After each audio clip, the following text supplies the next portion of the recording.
Saga Egmont presents The Daredevil Duke by Barbara Cartland, read by Ingrid Oliver. Chapter 1. The Duke yawned. I should be leaving. A soft-scented body moved beside him. Oh no, darling, a seductive voice protested. You cannot leave me so soon. I cannot lose you. There appeared to be nothing in her voice that was unusual, yet suddenly the Duke was aware of danger. It was by relying on his exceptional powers of intuition that he had survived to earn the reputation for being a daredevil.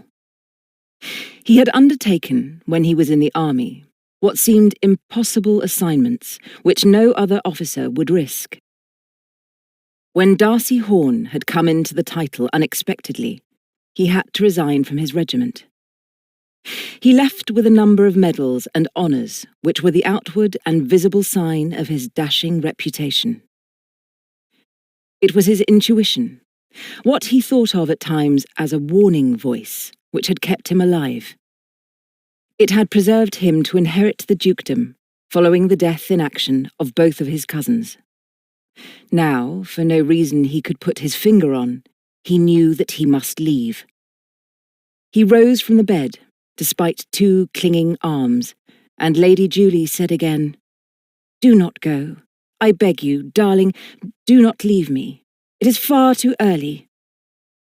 "I am tired, Julie," the Duke answered, "and as I have a long day tomorrow, I need my beauty sleep." He had his back to her as he spoke, and yet he was convinced she looked at the clock. "It is too early, darling," she said again. "And you know how precious the hours I spend with you are to me." The Duke started to put on his clothes. He dressed himself swiftly and with an expertise which always infuriated his valet. When he had finished arranging his cravat, he moved back towards the bed. As he did so, without its occupant being aware of it, he turned the key of the door in the lock and put it into his pocket. It was a swift movement and done so neatly that Lady Julie had no idea it had happened. Instead, looking incredibly lovely with her long hair falling over her shoulders, she held out her arms. The Duke was well aware that if he kissed her, as she intended, she would pull him down on top of her.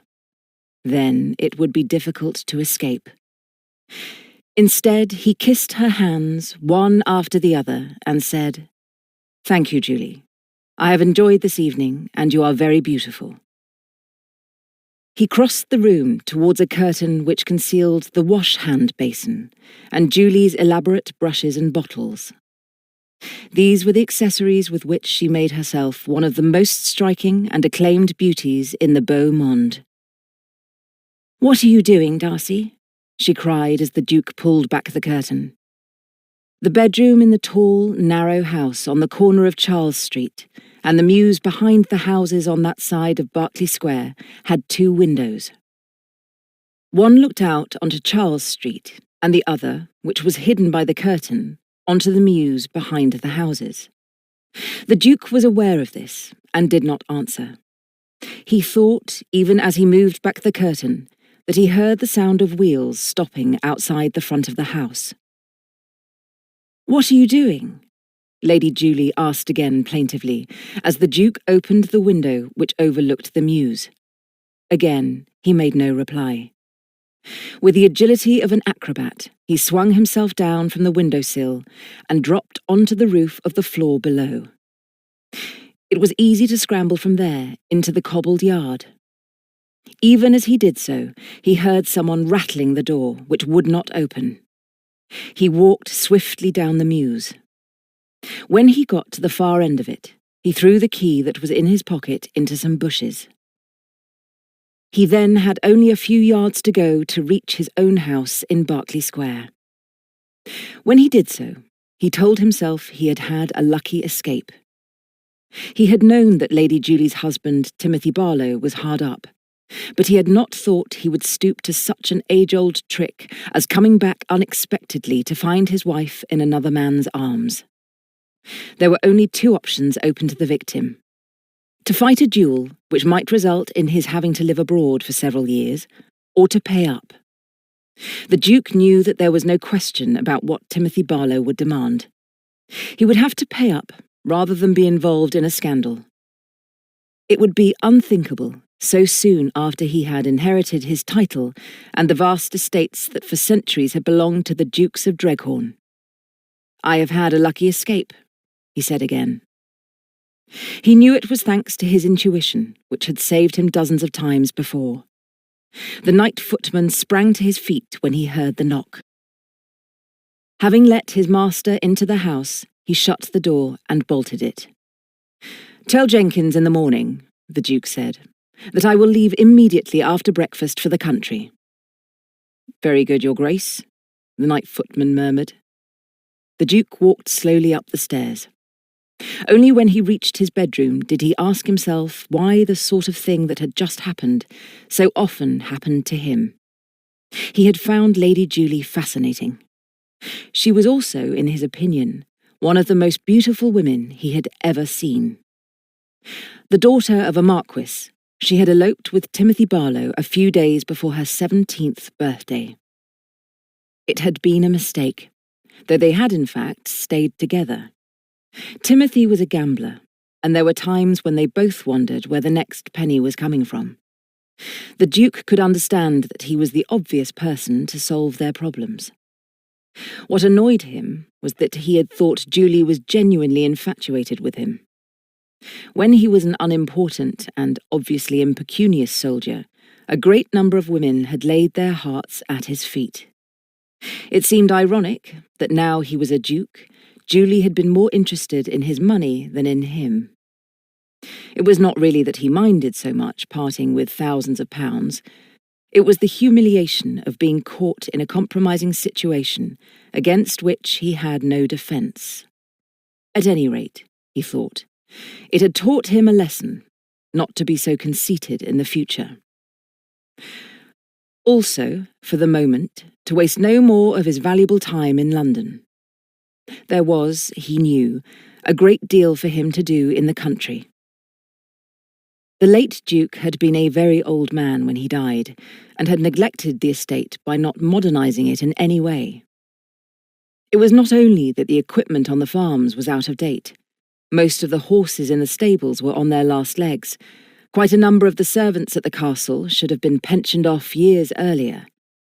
The war had, of course, contributed to that, because the young men were away fighting Napoleon, and many of them had not returned. The Duke knew that he had to bring the Dreghorne estate up to date. He had also to restore and preserve the treasures in the castle, which had been handed down from generation to generation. "The sooner I get to work, the better," the Duke told himself as he got into bed. Without another thought for the woman he had just left in an ignominious position behind a locked door, he fell asleep. In the morning, the Duke rang for his valet before the man called him. "I hears as we're going to the country, Your Grace," Bates said when he answered the bell. "I want to leave before 9 o'clock, the Duke said. "I thought that's what Your Grace would want," Bates answered, "and Mr. Ashton sent a groom ahead an hour ago to warn him." The Duke did not reply. He was used to the excellent way in which his secretary ran the house. He knew that Mr. Bennet, his counterpart at the castle, would therefore have everything ready when he arrived. He dressed quickly.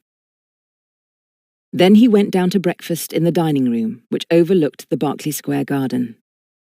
Beside his plate were a number of letters that his secretary had left unopened.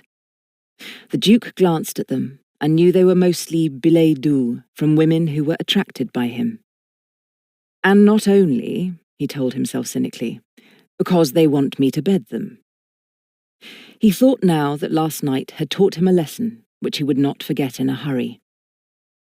When next a woman enticed him with an invitation in her eyes, he would question what she really wanted before he succumbed to her beauty. At the same time, he was laughing at himself for coldly analysing anything that was so enjoyable. He had thanked his lucky stars 1,000,000 times already for the amazing position which he now occupied. He had expected to grow old as a serving officer. He had reached the rank of major by the time he left the army. But without another war taking place, he knew it might be many years before he reached any higher rank. The war had provided him with many uncomfortable, frightening, and certainly dangerous moments. At the same time it had been a challenge. He had enjoyed the risks he had taken, simply because he had always been triumphant. He knew that his commanding officers had, even as they praised him, regarded him as a daredevil who would doubtless, sooner or later, come to an untimely end. It had amused him to see the astonishment on their faces when he and the men he had led returned alive. What was more, often unscathed from some extraordinarily risky action against the enemy.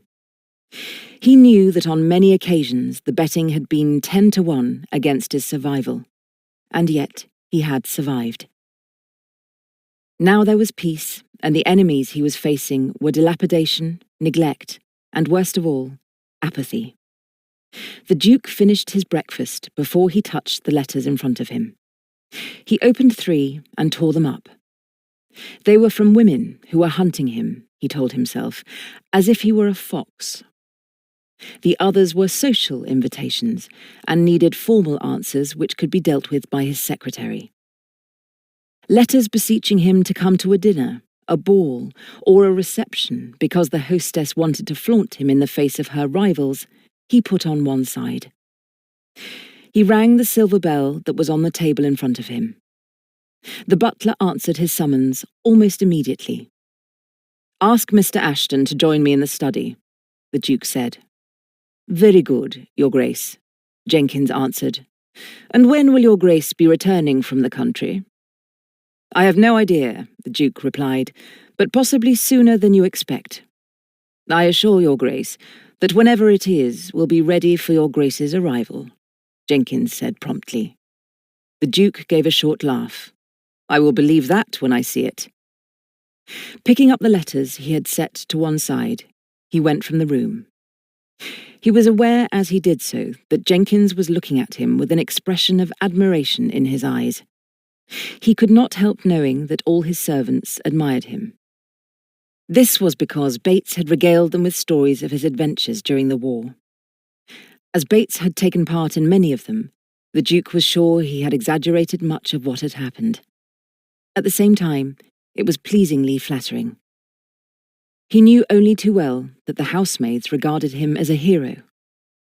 The male staff would follow him in the same way that his soldiers had done, wherever he led them. As he was giving instructions to Ashton to cancel his engagements for the next few days, the Duke signed a large number of letters and several cheques. "Will Your Grace be inviting any guests to the country?" Mr. Ashton asked. The Duke shook his head. "Not for the moment, but if I want any of my friends to join me, I will send a groom to you with their names. I am sure they will be only too delighted to receive any invitation Your Grace may wish to extend to them," Mr. Ashton said. "That may be," the Duke replied. "However, I have a lot to do, as you well know, Ashton, not only at the castle, but also on the estate, which has been sadly neglected." "I was afraid that is what Your Grace would find," Mr. Ashton said apologetically, "but I know the staff have been doing their best." The Duke nodded. He was aware of this too. He left the study and went into the hall. From one footman, he took his top hat, from another his gloves. Outside, his travelling phaeton, drawn by 4 horses, was waiting. He had purchased the team the day after he had come to London on his accession to the title. He had known that if he had to travel regularly between Berkeley Square and the castle, he could not bear to be on the road longer than was necessary. He had already managed to break all records by reaching the castle in just over 2 hours. He was determined he would improve on that before he was satisfied. He climbed into the driving seat. The groom, who usually accompanied him, jumped up onto the seat behind. The staff, who were standing on the steps, bowed as he gathered up the reins. The Duke raised his whip in a salute before he drove off. As he did so, he felt a sudden thrill of delight, which was more intense than anything he had felt last night. The team he had picked out at Tattersall's sale rooms was outstanding. He learned they were for sale only because their owner had died. The trustees of his estate were working on behalf of a boy of 12 and saw no point in keeping them. The Duke had in fact paid a large sum for them, as he was not the only bidder. Now he thought they were worth every penny of what they had cost him. He tooled his phaeton through what traffic there was on the roads, leading down to the river and then to the south. Then they were in the open countryside, and he gave his team their heads. As they moved with remarkable swiftness, he thought to drive them was the most enjoyable thing he had done for a long time.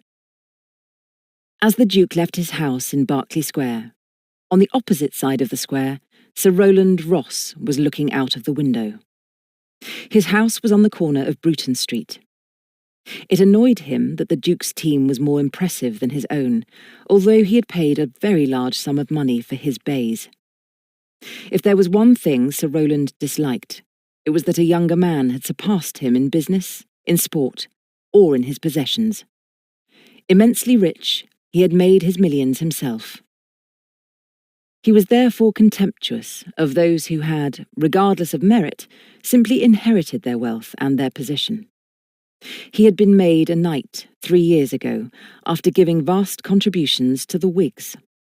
In fact, they were so large that he often thought angrily that his knighthood had cost him too much.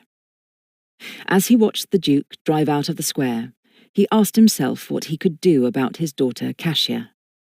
Yesterday, in this very room in which he was now standing, she had defied him. He had sent for her, and she came obediently. He had thought as she appeared that she was very lovely.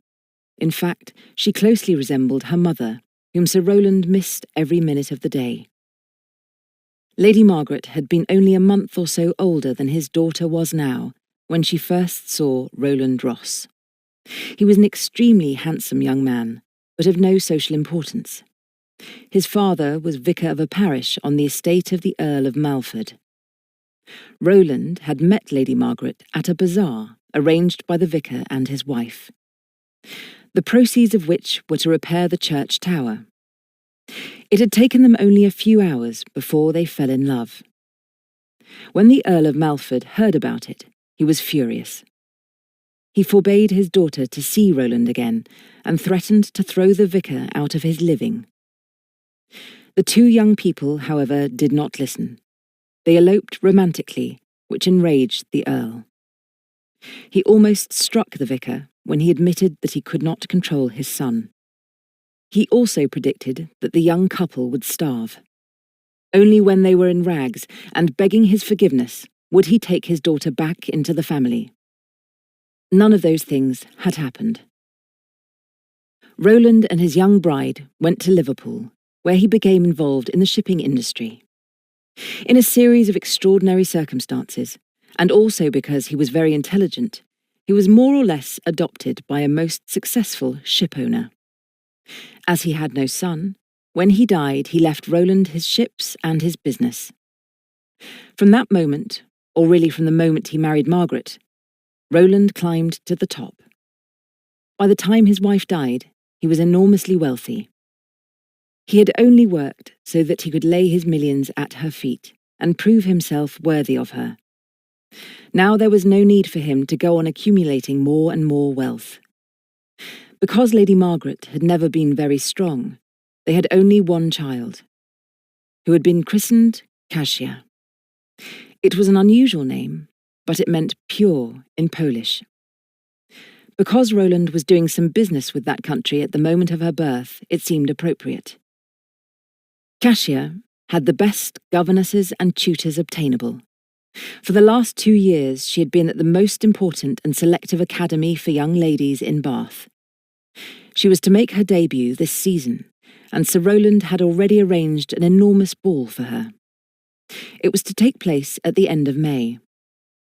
First, she must be presented at Buckingham Palace to the Queen and the Prince Consort. Sir Rowland was even more excited about it than she was. "You shall have the most beautiful and the most expensive gown that any debutante has ever owned," he said a dozen times. I do not suppose anyone will notice me, Papa, Kasia replied, when there are so many other girls being presented, and it seemed extravagant when I have so many gowns already which I have not yet worn. You will do as I tell you, Sir Rowland thundered. When the presentation took place, he was upset.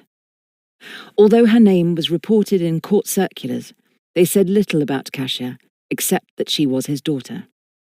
Other debutantes, of course, because they were the daughters of dukes and marquises, had several lines written about them.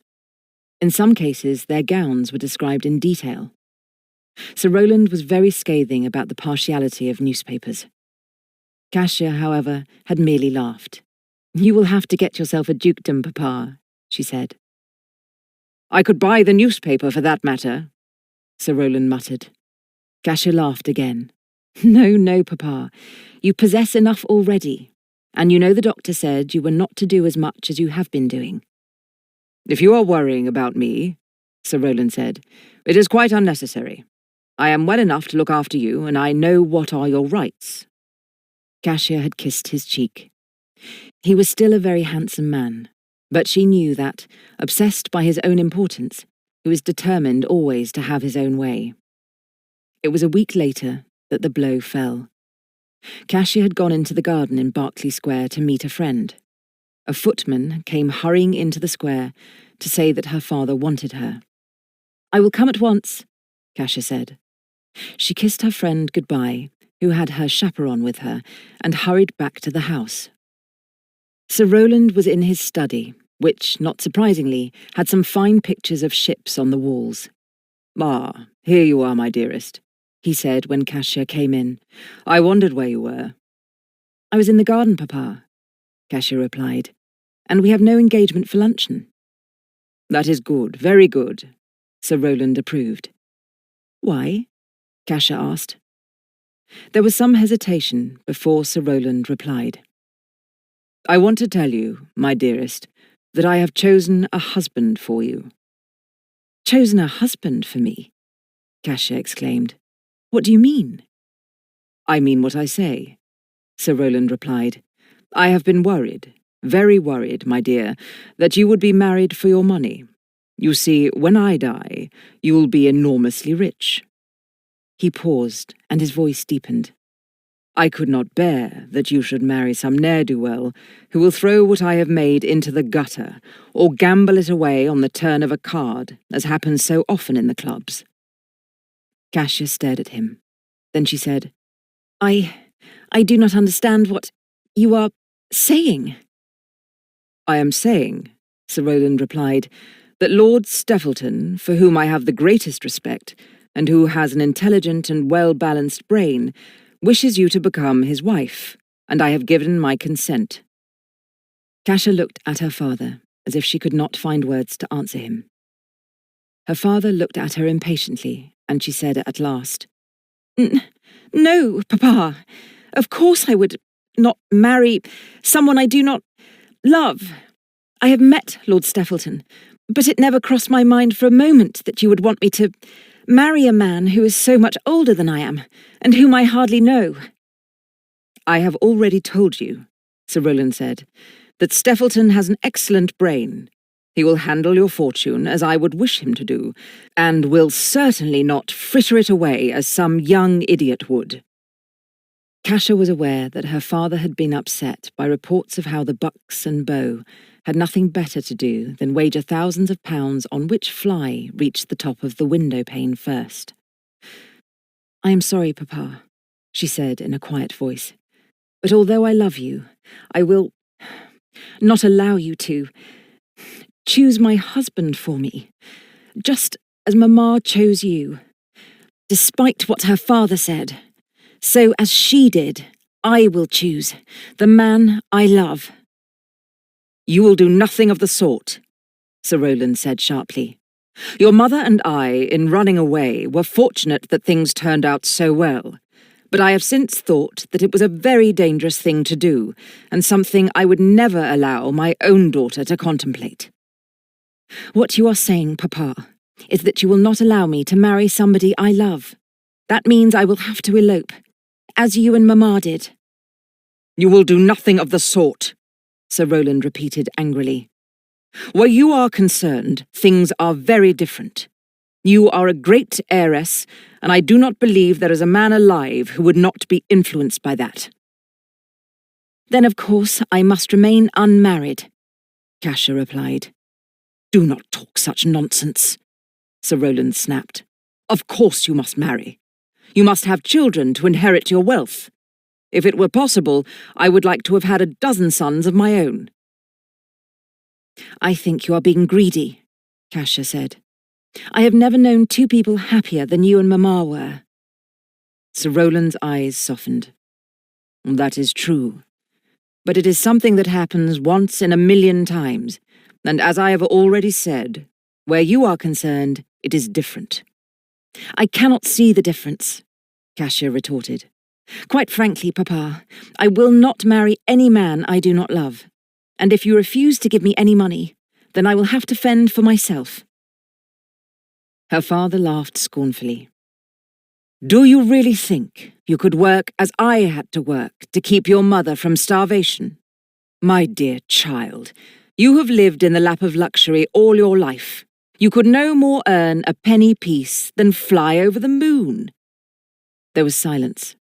Then Kasia said, "Whether that is true or not, I assure you, Papa, that never will I marry Lord Steffleton." She turned as she spoke and walked out of the study. As she shut the door quietly behind her, Sir Rowland thumped angrily with his closed fist on the writing table. Chapter 2. Kasia went to the drawing room where she had always sat with her mother. She stood at the window looking out sightlessly onto the square.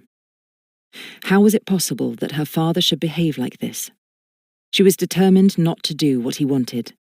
At the same time, she was afraid. She was well aware that her father had not got to the top without being utterly and completely determined and often ruthless. She had always thought it very romantic that he had worked so arduously simply because he loved his wife. He was determined that she should have everything that she had sacrificed by marrying him. The only person who could do anything with Sir Rowland was his wife. Kasia could remember how cleverly her mother would coax him, whether into giving her something she wanted or doing something he did not want to do. She knew that she could not do the same. If only Mamma were alive, she thought desperately. She would stop him behaving in this horrible manner. She could, in a way, understand her father's feelings.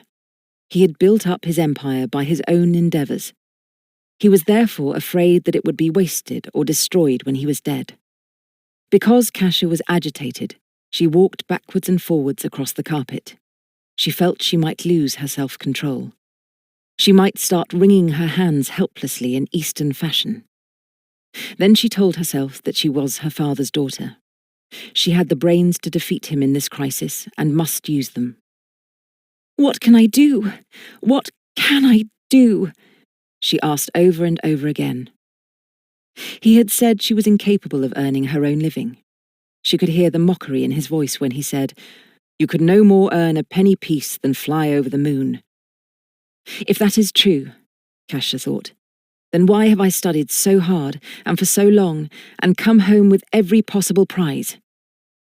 She had felt very proud of herself when she had returned from Bath. She had been top of her class in 5 subjects. Now, as she thought of it, she remembered that her father had not been as overwhelmed by her success as she had hoped. "Very good, my dear," he said. "And now we must start planning what you will wear when you are presented at Buckingham Palace." "I have a good brain, of course I have," Kasia said now. "So I have to prove to him that he is wrong and that I am capable of standing on my own 2 feet and choosing my own husband." She walked across the room again. As she did so, she noticed the newspapers lying on a stool in front of the fireplace. Those which had interested her mother were still always laid out there. The financial newspapers were always arranged in her father's study. Kasia picked up the Morning Post, not feeling very hopeful. She knew there were wanted advertisements. Perhaps there might be something there which could be of help to her. She sent up a little prayer not only to God, but also to her mother. "Help me, Mamma, help me. You know Papa is wrong, but he will not listen to me in the way he listened to you.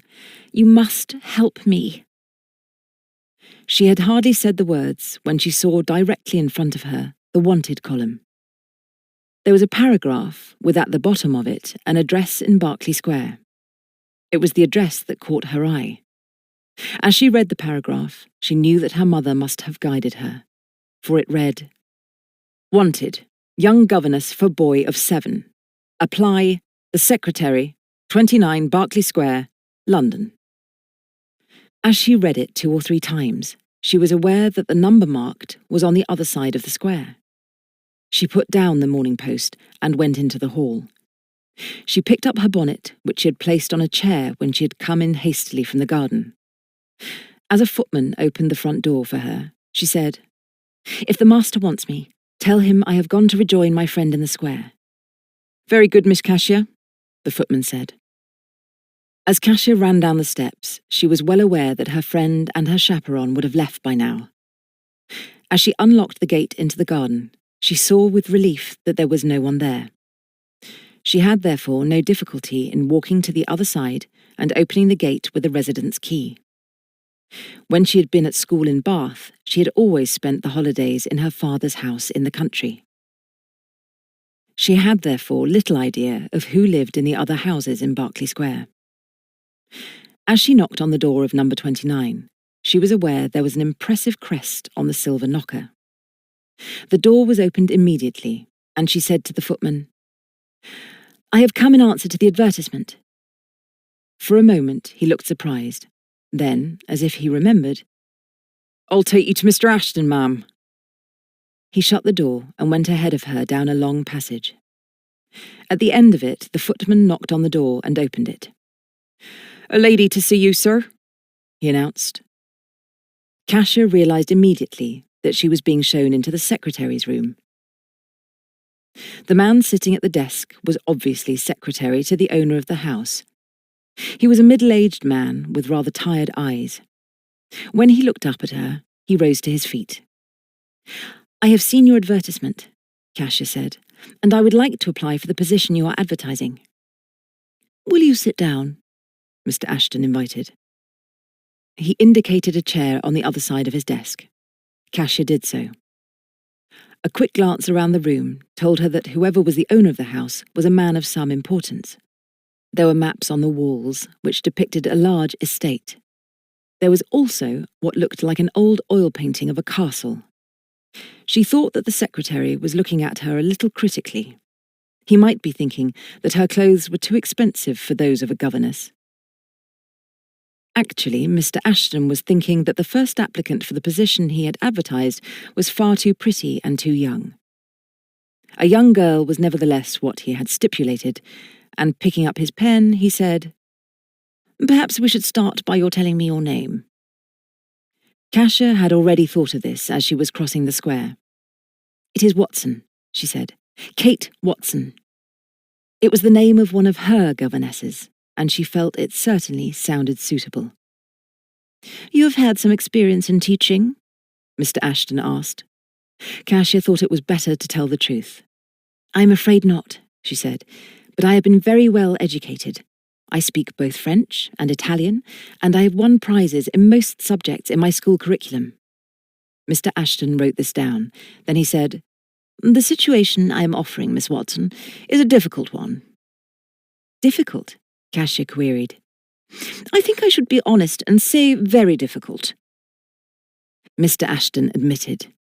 "And I should tell you, too, that although I advertised for someone young, I was not expecting someone quite as young as yourself." Quickly, Kasia replied, "I am not as young as I look. In fact, I am nearly 21. It was not the truth, but Kasia thought if she could obtain this position and earn her living, it would teach her father a lesson. Also, if anything went wrong, it would be easy to return home immediately. Mr. Ashton wrote down her name and her age. Then he said, "In which case, you may be able to cope with the pupil for whom I am trying to find a governess." "You mean the little boy of 7?" Kasia said. "Why is he so difficult?" That is the unanswered question, Mr. Ashton replied. He is very difficult indeed. There was a pause.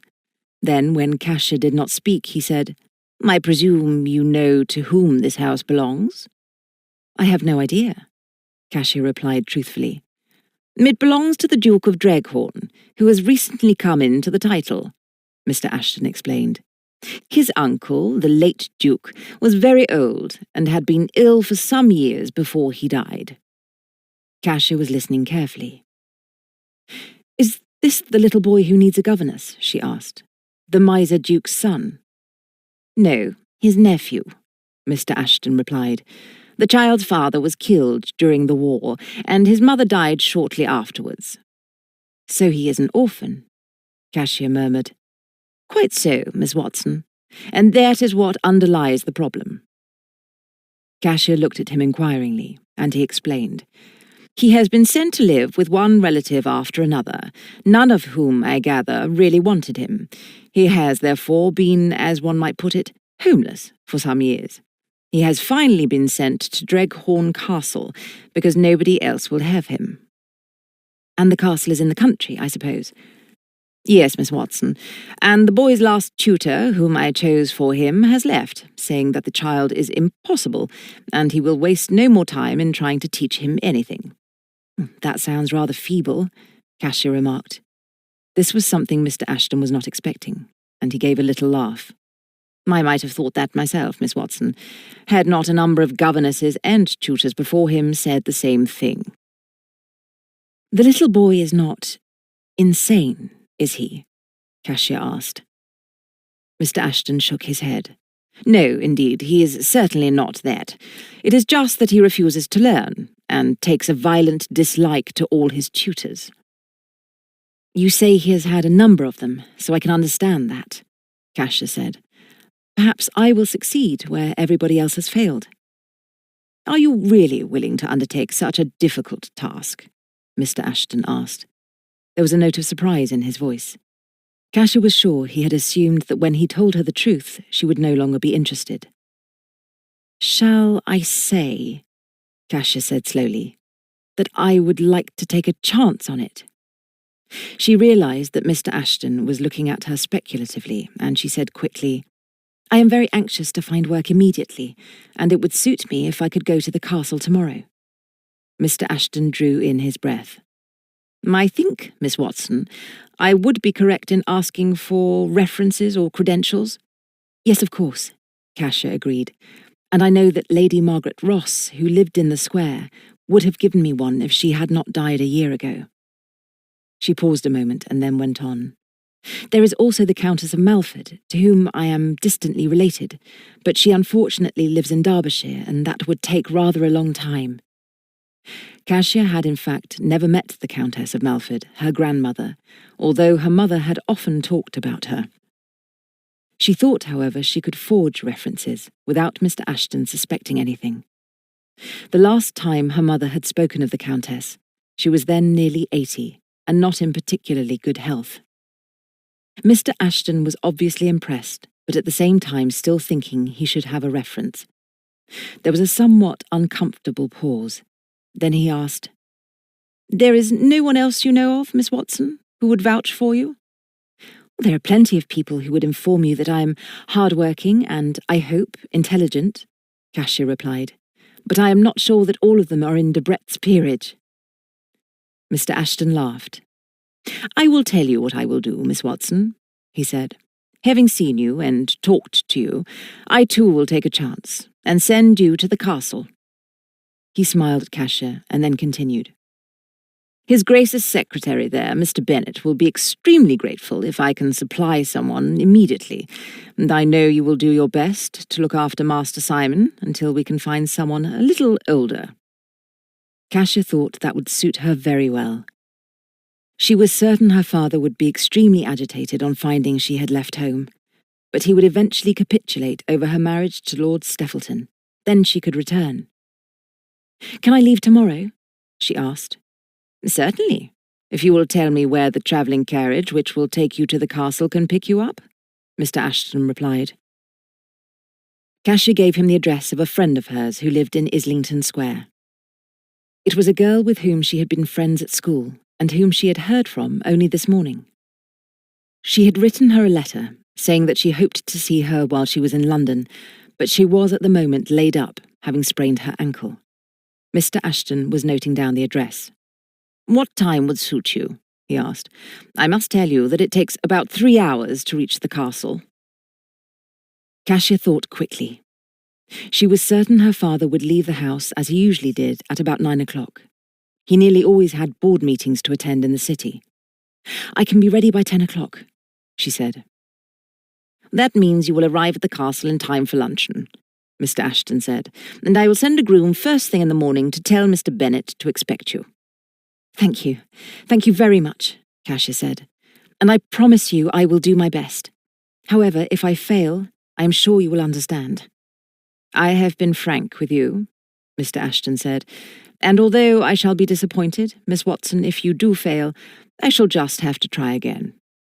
He spoke philosophically, and Kasia said, "I can only say that I will do everything I can." She rose as she spoke and held out her hand. Mr. Ashton looked up at her in surprise. "Have you not forgotten something rather important, Miss Watson?" "What is that?" Kasia inquired. "We have not discussed your wages." "Nor we have. I quite forgot." "It is something that most people consider of more importance than anything else," Mr. Ashton said. "Your wages will be paid weekly, or monthly, whichever you prefer, and the Duke is a generous man." "I think weekly would be more convenient," Kasia replied. "If, as you say, the Duke is generous, I will accept what he thinks is appropriate." Mr. Ashton made a note of this before he rose to his feet. He walked to the door and opened it for Kasia. "I can only say, Miss Watson," he said, "that you are unlike any governess I have ever engaged before, and you have raised my hopes." "Then I must try not to dash them," Kasia replied.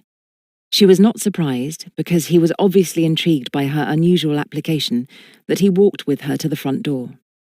She had, however, no wish for him to see her go across into the garden. She therefore shook hands with him and walked away quickly down the street. She had the feeling that a little uncertainly he was still watching her.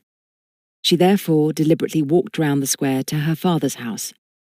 The trees in the garden would prevent him from seeing her after she had turned the first corner. To make absolutely certain of being unseen, she slipped down to the basement. She waited there, outside the kitchen door, for some minutes. Then she walked back up again and knocked for the footman to open the front door. Once in the hall, she asked, "Is the master in his study?" "No, Miss Kasia," the footman replied. "He's gone out."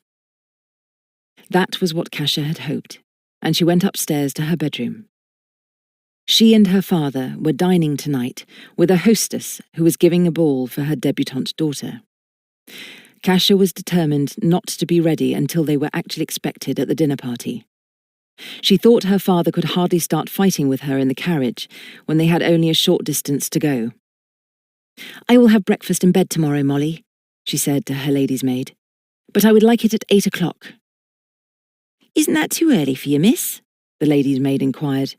"You'll be tired after dancing all night." "I do not intend to be late tonight," Kasia answered, "and as my father is accompanying me, he is certain to want to come home early." This was true. Sir Rowland enjoyed seeing the success his daughter was at the parties and balls to which she was invited. But he continually looked at his watch, and seeing him as she danced past always made Kasia feel guilty. Tonight, she thought, she might have made the most of the ball. It would be the last one she would go to for some time. But she knew she had a lot to do in the morning, if the Duke's carriage was to call for her at 10 o'clock at her friend's house in Islington. When she went downstairs, her father was waiting for her. Although she did not realise it, she was looking very beautiful in one of her new debutante gowns. She was sure that, not having seen her since she walked out of his study, he assumed he had won the battle. He would have told himself that she had seen sense. He would have assumed she was leaving it to him to arrange her future life, as he had arranged everything else for her up until now. Do you like my new gown, Papa? Kasia asked as she walked into the room. You look lovely, my dearest, he replied, and so very like your mother. There was a note of pain in his voice which made Kasia feel sorry for him. Just for a moment, she thought it was wrong of her to cause him anxiety, but she was determined to save herself from what she knew would be abject misery in being married to a man she disliked. It was something she kept thinking about, although she tried not to, all through the evening. Fortunately, Lord Steffleton was not at the party. Kasia kept comparing him to the young men who asked her to dance. They were all very much younger than he was, which was at least in his early 40s. He was, she thought, almost as ambitious as her father had been at the same age. She knew he would be delighted at the prospect of being involved in the business in which Roland Ross had been such a success. Kasia could appreciate that he was clever. At the same time, she had found him unattractive as a man. He had, she told herself, cold eyes. Every instinct in her body shrank from the idea of him touching her. As she danced, she kept asking herself how her father, who had been so wildly in love with her mother, could force her into a loveless marriage. Especially with a man who she suspected was not particularly in love with her. She was, moreover, well aware that her father was still a very handsome man. He was also enormously rich, and the ladies present were all fawning over him and flattering him. Almost despite himself, he was enjoying it. Kasia thought he must be blind, deaf, and dumb to think she would accept a man for whom she had no feeling at all. Yet she was sensitive enough to realize what his enormous fortune meant to her father. The foundation of it he had built up pound by pound, as it were. Then, on inheriting the shipping business, which he had already helped to make prosperous, he had multiplied and multiplied it, until his fortune was like a mountain of gold that he must preserve at all costs. That, of course, means sacrificing me, Kasia thought desperately, and she was no longer sorry for him. When they drove home together at 1 o'clock in the morning, she deliberately talked of the party. "You were a huge success, Papa," she said. "I saw all those beautiful women making eyes at you." "If they did, I did not notice them," her father said hastily. "You know, Kasia, no one could ever compare with your mother." "All the same, I think Mamma would want you to enjoy yourself," Kasia said. "She always thought you worked too hard, and now you cannot possibly want to be richer than you are already." "I want to be rich for you and your children," Sir Roland answered. Kasia thought if she had the children he envisaged, they would also be Lord Steffleton's, and she shuddered. "You are going too fast, Papa," she said, "and I have not had my ball yet." "It's going to be the best ball of the season," Sir Roland said in a confident voice, "and everyone will talk about it afterwards."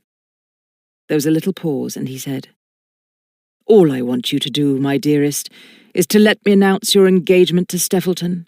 After that, the fortune hunters will keep away." "I am too tired to talk about it tonight, Papa," Kasia said rather sleepily. Yes, of course," Sir Roland agreed. "I am going to the city in the morning, but we will have luncheon together, unless of course you have a previous engagement." "I have really forgotten," Kasia said, "but I expect I shall be awake by then."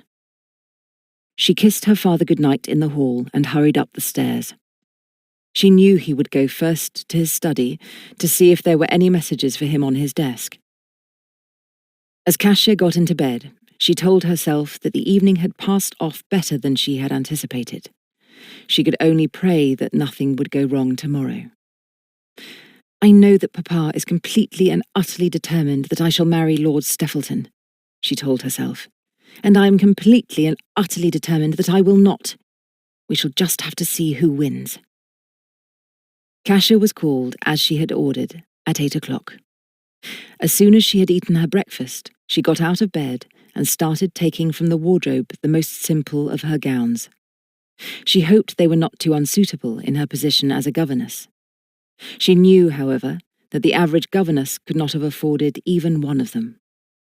But she thought, if she was asked, she would simply say that she had been given them by a wealthy friend.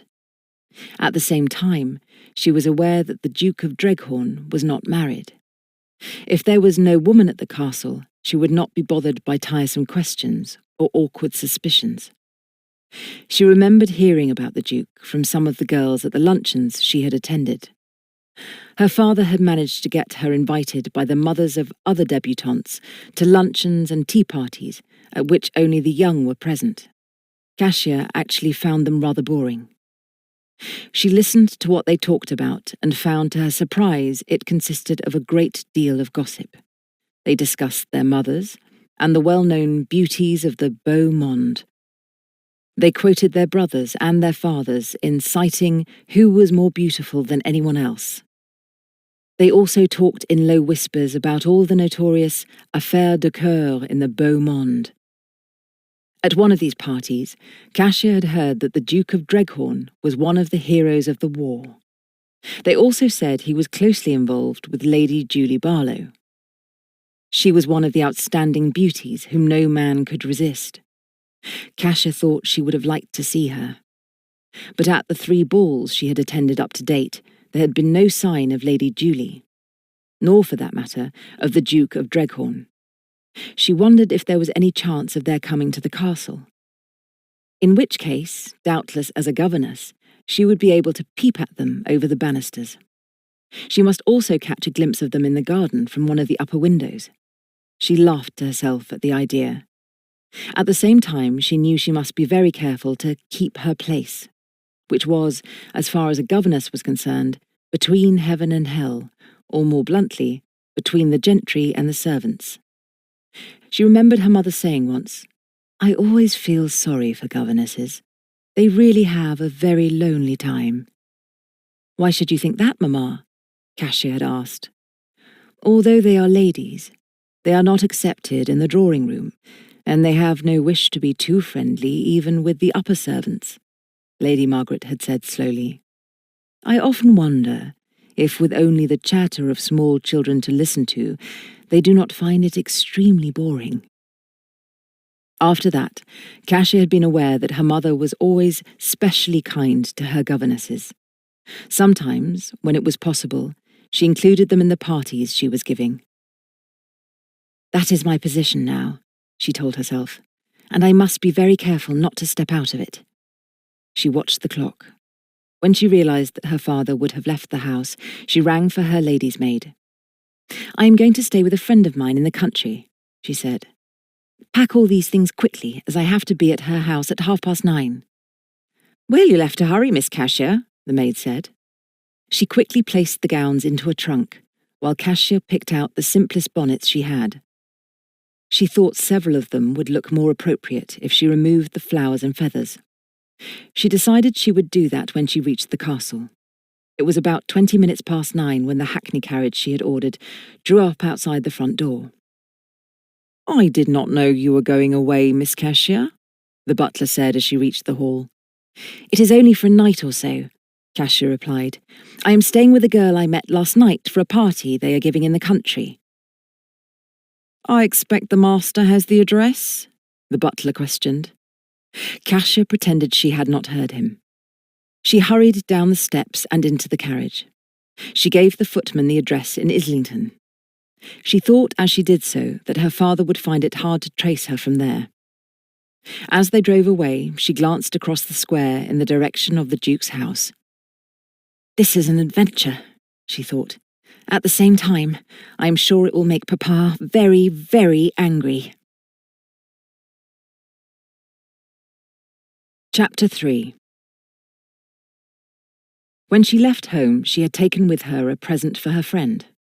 It was a bottle of expensive French scent she had bought for herself. She also told the maid at the last minute to collect a large arrangement of Malmaison carnations from a vase in the drawing-room. They were wrapped so that she could present them at the same time.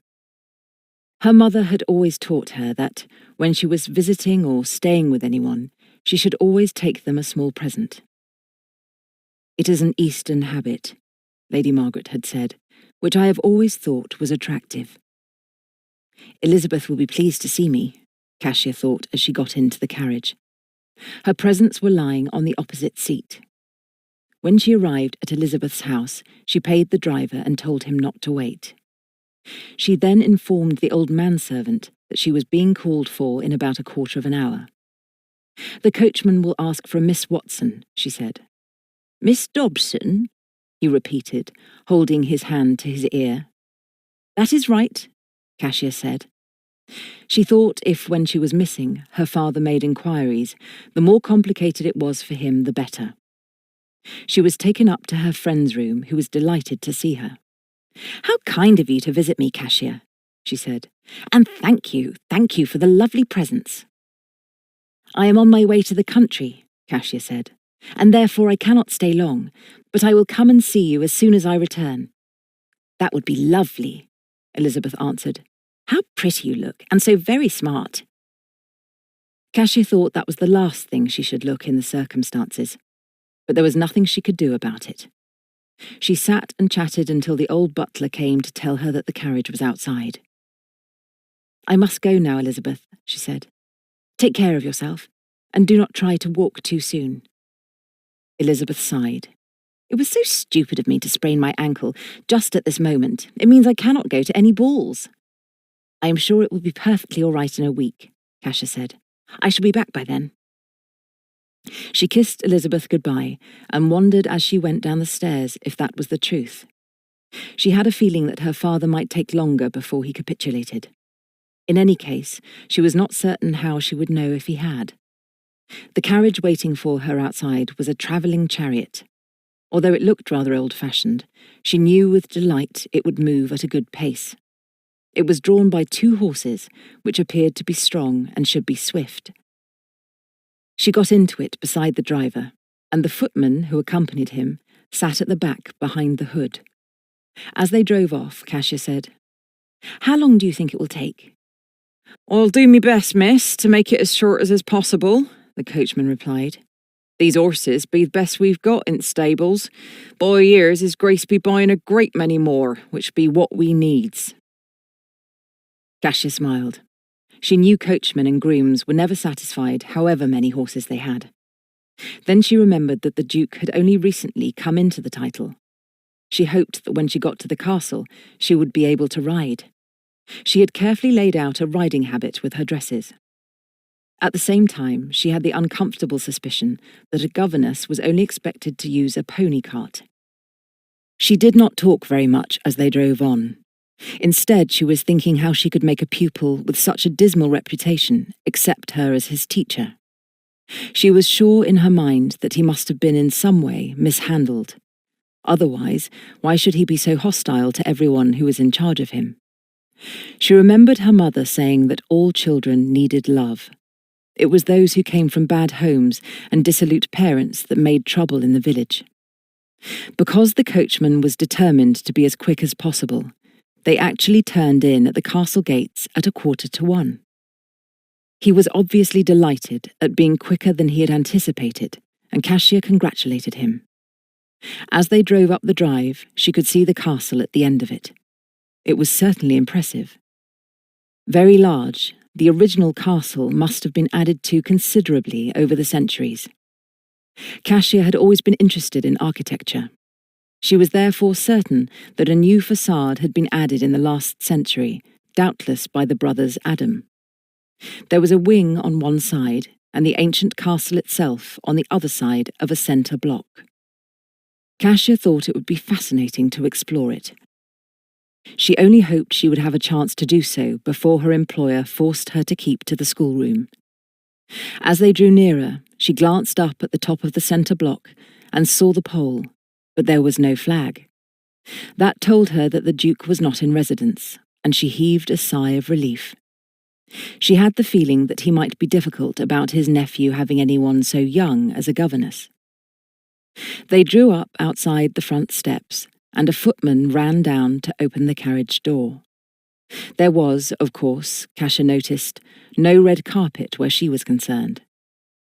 She walked into the hall and was greeted by a white-haired butler who said, "Good day, Miss Watson. We were told to expect you, and Mr. Bennet is waiting to see you in his office." He did not wait for her to answer, but walked ahead of her down a long corridor. It was the same procedure, she thought, that had taken place in Berkeley Square. The secretary's room here, however, was much larger, and there were many more maps on the walls.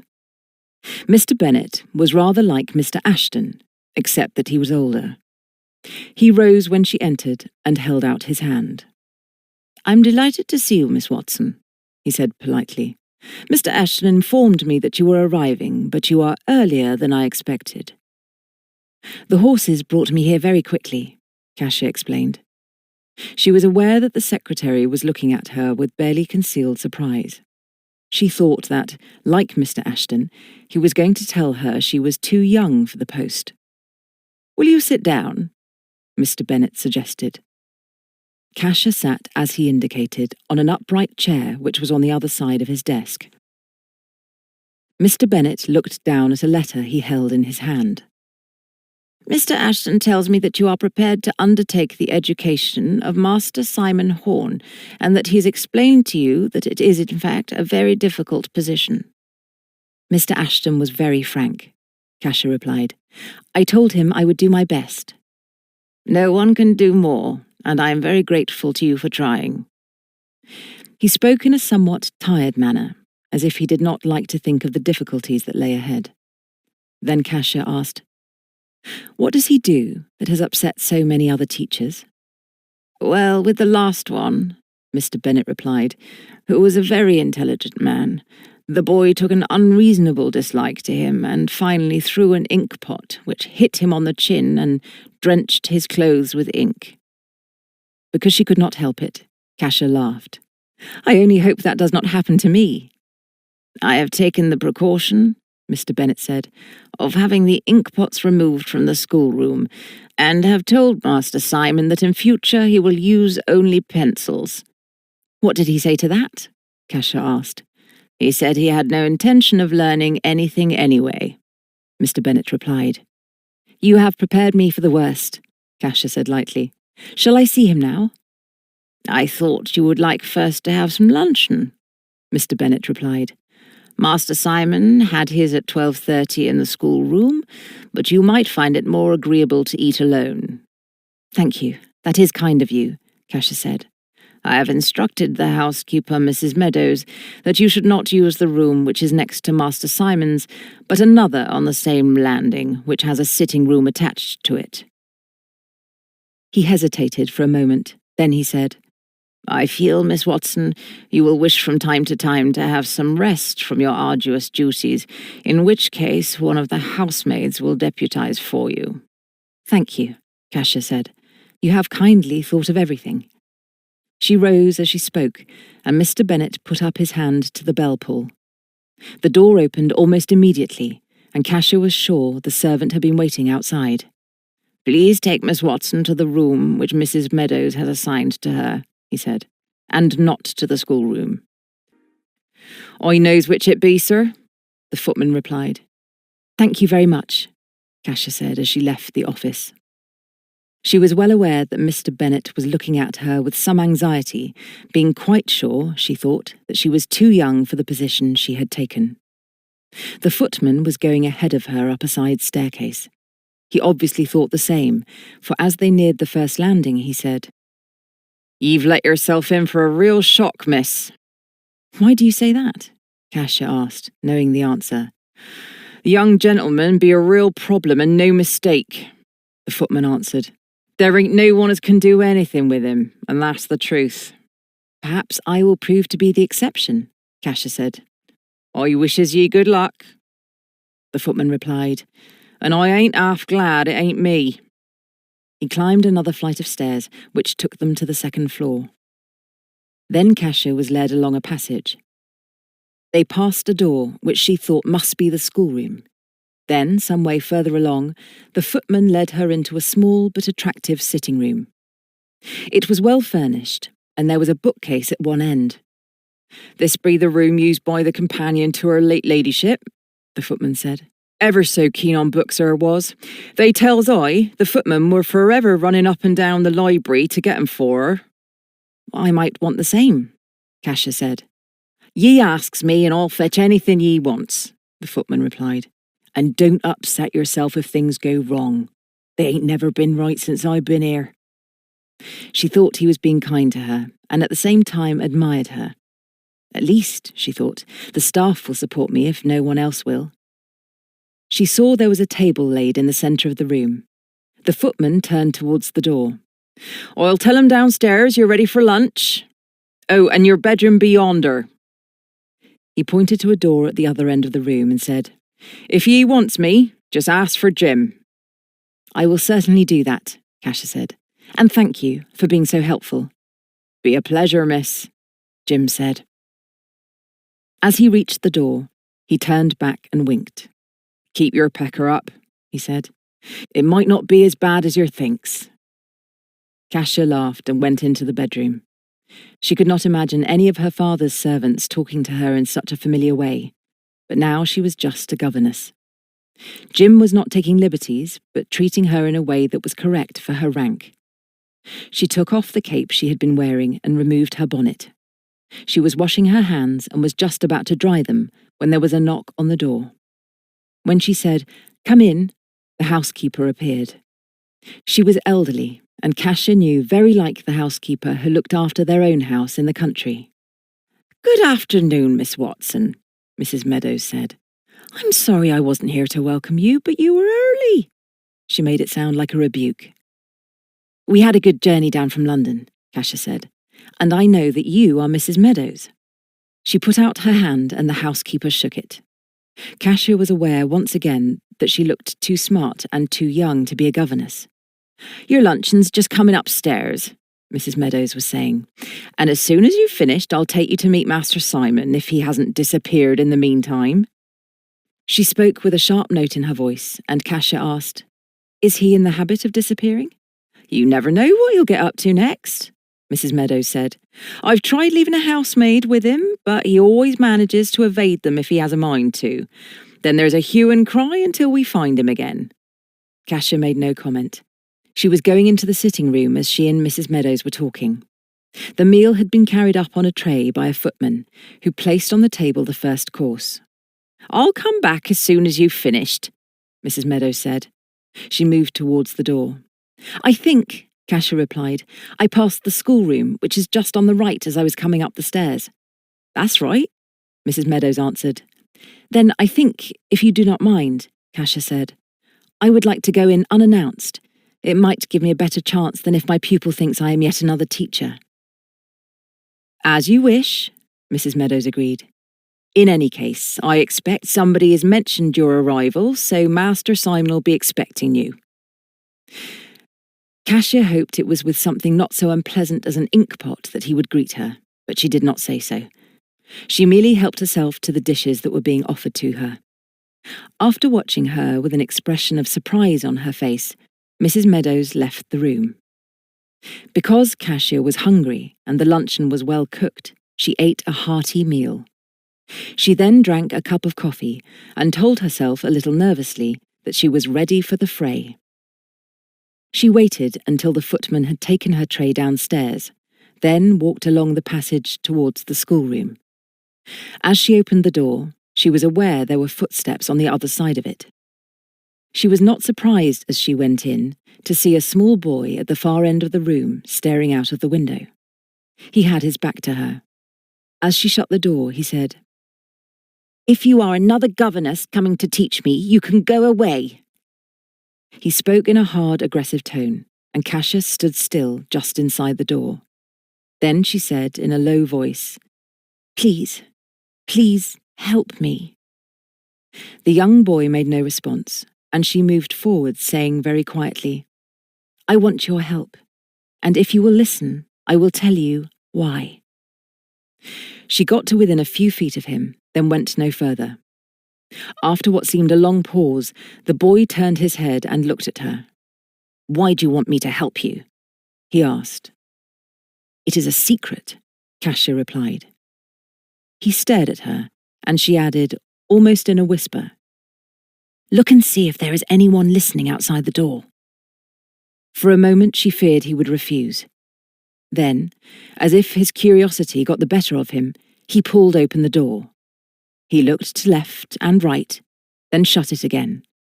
"There is nobody there." "Good," Kasia answered. "Now I can tell you without being overheard." He came back towards her.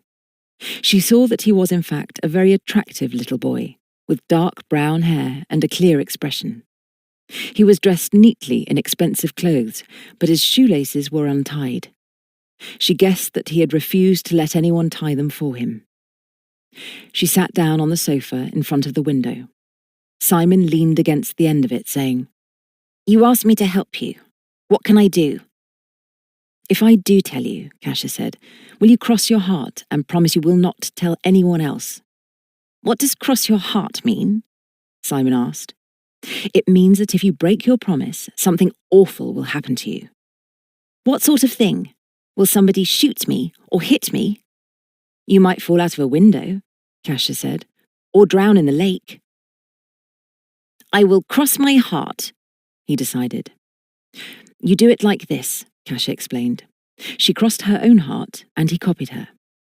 "Now, everything I'm going to tell you is very, very secret," Kasia said in a whisper, "because if you tell, I will be sent away."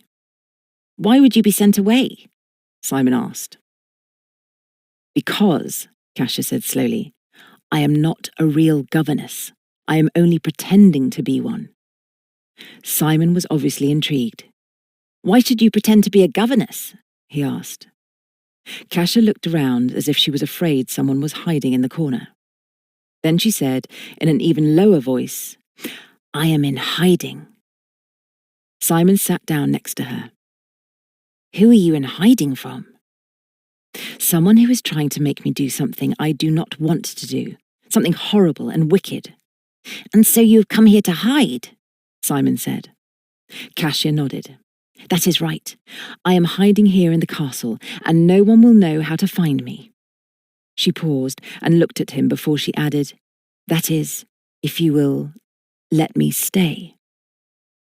"You can stay if you do not teach me," Simon said.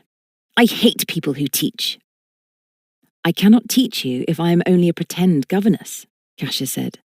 "At the same time, you will have to help me pretend. Otherwise, the people here will say I am no good, and you must have somebody else." Simon considered this for a moment. Then he said, "If we pretend to be doing lessons, they will not guess that you are not teaching me anything." "That is right," Kasia said. "But we have to pretend very cleverly, so that they do not think for a moment that I am an imposter." "I will help you," Simon said firmly. "Oh, thank you, Kasia cried. "It is very important I should hide here for the time being. But if you make them send me away, I shall have to do something very horrible which will make me desperately unhappy." "They will not send you away if I say I want you to stay," Simon said. "That is all I want," Kasia said. "But you must understand that we have to be very clever so that they are completely deceived." "How do we deceive them?" Simon inquired. Kasia thought for a moment. Then she said, "I think, as I have only just arrived, I would like to explore the garden while it is so sunny, and perhaps later on or tomorrow I could explore the castle." "I will show you in the garden," Simon offered. "Then let us go now," Kasia suggested. "It looked very pretty as I came up the drive." "You could not have seen the garden at the back," Simon said, "so I will take you there first." "That is very kind of you," Kasia said, "and I am so grateful to you for saying you will help me." "I will make sure that no one sends you away," Simon said, sounding quite grown up. "As I have already said, we shall have to be very clever about it," Kasia said in a conspiratorial voice. "We will be," Simon answered. "Let us go into the garden before anyone tries to stop us." He took Kasia down a staircase and out into the garden through a side door where there was no one to see them. The garden was, as Kasia had expected, very beautiful. It was attractively laid out, and the yew hedges must have been growing there for centuries. Simon took her over the lawns, past a bowling green. Then they walked up a path which twisted and turned between the trees which sheltered the castle from behind. Many of the trees were very old. As they came to a great oak, Kasia said, "That would be a good tree in which to hide." "I am not allowed to climb trees," Simon said. "But I am," Kasia replied, "and if we hide among the branches, no one will find us."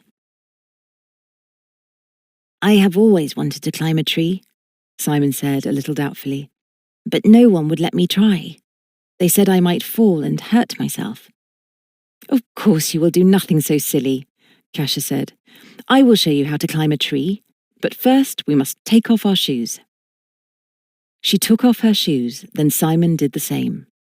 Regardless of her pretty gown, Kasia began to pull herself up by a low branch. Simon watched her and then tackled another. Kasia had carefully chosen an easy tree to climb, but she had in fact been climbing trees all her life. Her mother had encouraged her to do so.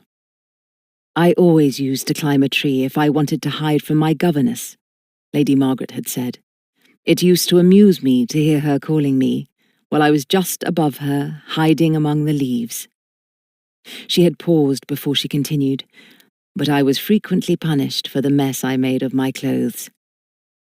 There had been a special tree in the garden of her home where Kasia liked to sit and think. It had a beautiful view of the surrounding country. She used to feel as if she was looking down from heaven at the people striving below. "I am sure the angels, when they are looking at us," she told herself, "often think how silly we are to keep looking down at the earth instead of up at the stars." Without her helping him, Simon reached her. She thought that one reason why he was so difficult was that he had never been allowed to extend himself physically. "This is really his first lesson," she thought, "and in my opinion a very sensible one." Simon sat down beside her with his legs dangling over a thick oak bough. "I have done it!" he exclaimed excitedly. "I have done it!" "Of course you have," Kasia smiled.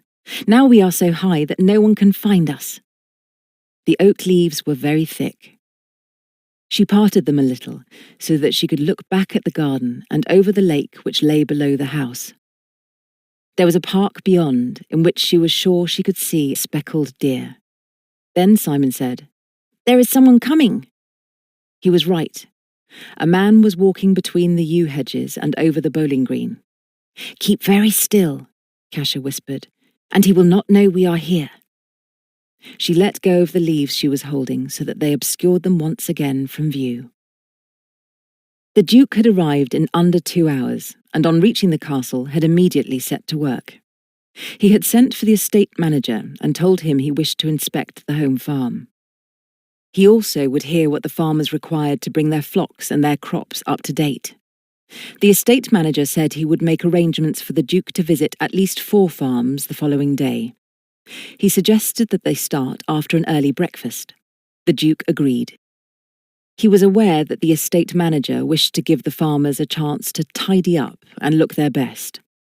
He then saw Mr. Bennet and told him that he wanted to see the estate painters, carpenters, and stonemasons. There was a great deal to be done to the castle itself. "They will have to come tomorrow afternoon, Your Grace," Mr. Bennet said. "They are all at work, and it would take too long to collect them now." Again the Duke agreed. At the same time, he thought he now had more or less a free afternoon, when he had in fact expected to be busy. He wanted to see what new horses had already arrived in the stables. He intended to inform his head groom there were more arriving either today or tomorrow. He had purchased a number at Tattersall's salesrooms and left bids for others. Mr. Ashton had told him before he left London that they were accepted. Now it was just a question of their being delivered, which had been arranged by his grooms in Berkeley Square. Mr. Bennet had made a list of some of the work which had to be done in the castle. The Duke, when he had finished his luncheon, read the list before he walked out into the garden. As he did so, he thought he had been a fool to spend so long in London when the country was enchanting. Nothing could be more peaceful.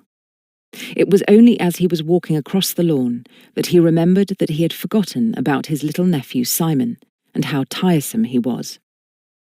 While he had been dancing attendance on Lady Julie, the castle and its difficulties had seemed far away. Now he felt rather guilty. He had been fond of his brother, and extremely upset when he had been killed. After the war ended, he had spent 2 years with the Army of Occupation in France. It was not until he had returned to England that he learnt his brother's only child had caused such difficulties among his relatives. Charles's wife had died a year after he had been killed. The small boy had been taken from their home, which was put up for sale by the trustees. He and his nanny had then stayed first with one of his mother's sisters. She, however, soon said that 2 extra people in the house was too much for her. Simon had then been sent to one of the home relatives. She was an elderly aunt who soon found a small child an intolerable burden. He had moved on and on. The Duke learned that finally all the relatives approached by the trustees refused to take responsibility for him. Dreghorne Castle was the only place left, the Duke had said in an airy way. There is room for a regiment of small boys, and there will certainly be no difficulty in having Simon. He had not been aware then of the problem of Simon's education. His brother had put him down for Eton almost as soon as he was born. Both he and Darcy had been very happy there. The Duke was soon to realise that neither Eton nor any other school would take Simon if he remained as ignorant as he was at the moment. He had instructed Mr. Bennet and Mr. Ashton to advertise first for a governess, then for tutors. One after another they came. One after another they quickly went. The Duke was anxious to do his best for his nephew, but he really had not time to concentrate on a small boy when there were so many interesting things happening in London. Especially with beauties like Lady Julie to keep him amused. But no boy, he thought, could fail to enjoy himself in any place so delightful as the castle. And it is mine, he was thinking, mine for as long as I live, and what man could ask for more? He walked on, thinking of how the castle had always fascinated him when he was young. His father and mother had lived only about 5 miles away, and he had frequently gone with them to the castle. There they could play with their cousins, who were about the same age as they were. They were rich and had everything they could possibly desire. They were, however, only too willing to share everything, including their horses, with them. He swam with them in the lake and raced them, each trying to jump higher hedges than the other. Never had he thought that one day the castle might be his. He walked on, going up a little path he remembered well. It led to the top of the wood from which there was a magnificent view. Then, as he passed one of the large oak trees, he saw something white on the ground beneath it. He looked, in surprise, at an elegant pair of white slippers. Then he saw that beside them lay a pair of boys' shoes. Chapter 4. The Duke stood for a moment looking down at the shoes, then he raised his head. The leaves were very thick, but almost directly above him he saw 2 large eyes staring at him. The leaves fell back and he walked forward. He was against the trunk of the tree when he looked up again. Above him there was a very attractive young girl sitting on a thick bough. She had a small, heart-shaped face, and her eyes, which he had seen through the leaves, were almost too big for it. Then he was aware that his nephew was only a foot or so away from her. "Hello, Simon," he said. "You seem to have moved up in the world. And who is your friend?" Quickly, because Kasia thought Simon was looking sulky, Kasia said, "I am the new governess, Your Grace. My name is Watson." The Duke stared at her as if he could not believe his ears. After a long pause, while they just looked at each other, he said, "And are you telling me, Miss Watson, that this is a lesson?" "Of course, Your Grace," Kasia replied. "It is the study of nature combined with gymnastic exercise." The Duke gave a short laugh as if he could not help it. Then he said, "In which case I must not interfere, but I hope after I have been to the stables you will both have tea with me." He turned as he spoke and went back the way he had come. Only when he was out of earshot did Simon say, "That was Uncle Darcy." I realise that, Kasia replied, but I thought he could not be here because the flag was not flying over the castle. There was silence for a moment.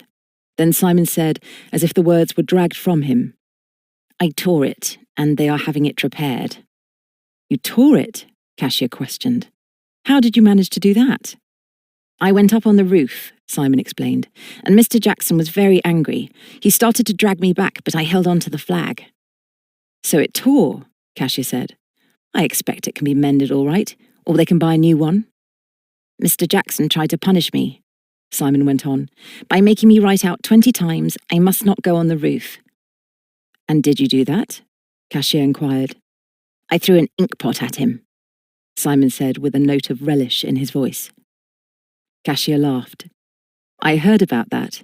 I hope you will not throw one at me. No, of course not, Simon said, and you would not make me write out such silly things. You may have to pretend to write, Kasia said after a little pause, because your uncle will ask what you are learning. Simon thought this over, but before he could say anything, Kasia said, Let us go to the top of the wood until your uncle has left the stables. I want to look at the horses. Do you ride? I hate riding, Simon answered. You hate it? Kasia repeated. How can you hate it? I think it is the most exciting thing anyone can do. They make me ride a horrid little pony, Simon said. And the groom keeps me on a leading rein. Well, that is the silliest thing I have ever heard, Kasia exclaimed. Of course you are too old to be on a leading rein, and you want a horse, a big one. They will not let me have one, Simon grumbled. They will if I insist upon it, Kasia said. And I would love to ride with you. Oh, please, Simon, let us try to ride together. It will be such fun. And I can have a horse? Simon asked. I am sure I can arrange for you to have what you want, Kasia said. She was thinking it would be easier if they went to the stables and simply ordered horses. I tell you what we will do, she said. We will say nothing now, but tomorrow morning early, perhaps before your uncle is up, we will go to the stables and choose the horses we want to ride. She smiled at him before continuing. Then if you do not fall off, but enjoy it, they will not be able to forbid you to do it again. That sounds a spiffing idea, Simon said. Kasia guessed that he had got the adjective from one of the footmen, but she merely smiled. Now I am going to get down, she said. You can follow me, but let me go first. She swung herself lithely down from the bough, hung by her hands, and then dropped the last few feet. The ground was soft and covered with moss. She knew if he fell, Simon would not be hurt, and told him what to do. He obeyed her, but landed a little awkwardly on his knees. He did not hurt himself, and said as he picked himself up, That was fun. I was sure you would think so, Kasia said, and we will soon climb much higher trees, where no one will be able to find us. Yes, let us do that, Simon agreed. They walked up to the top of the wood as the Duke had intended to do. As Kasia saw the view spread out before her towards an indefinite horizon, she drew in her breath. To her, it was so lovely that she felt as if she was seeing the world from a different angle than she had ever seen it before. Then, as if she came back to earth again, she remembered that Simon was with her. Now you have shown me this beautiful view, she said. Where shall we go next? Let us go to the stables, Simon suggested. I am sure Uncle Darcy will not stay there long. Why do you think that? Kasia asked. They keep saying how much work he has to do now he is the Duke, Simon said. Kasia thought this showed that Simon was in fact interested in what went on around him. As they walked through the wood, she said, I have always loved the woods. When I was little, I used to listen to the trees where I believed the goblins were working underneath them. We had a pool at home, which I was sure was full of water nymphs. Nanny used to tell me stories about goblins and fairies, Simon said. And where is your nanny now? Kasia asked. They sent her away. Aunt Martha said I was too old to have a nanny, but Nanny said it was because she was so mean that she grudged her the food she put in her mouth. I am sure you miss her, Kasia said sympathetically. I ran away to try to find her, Simon said, but they brought me back and were very angry.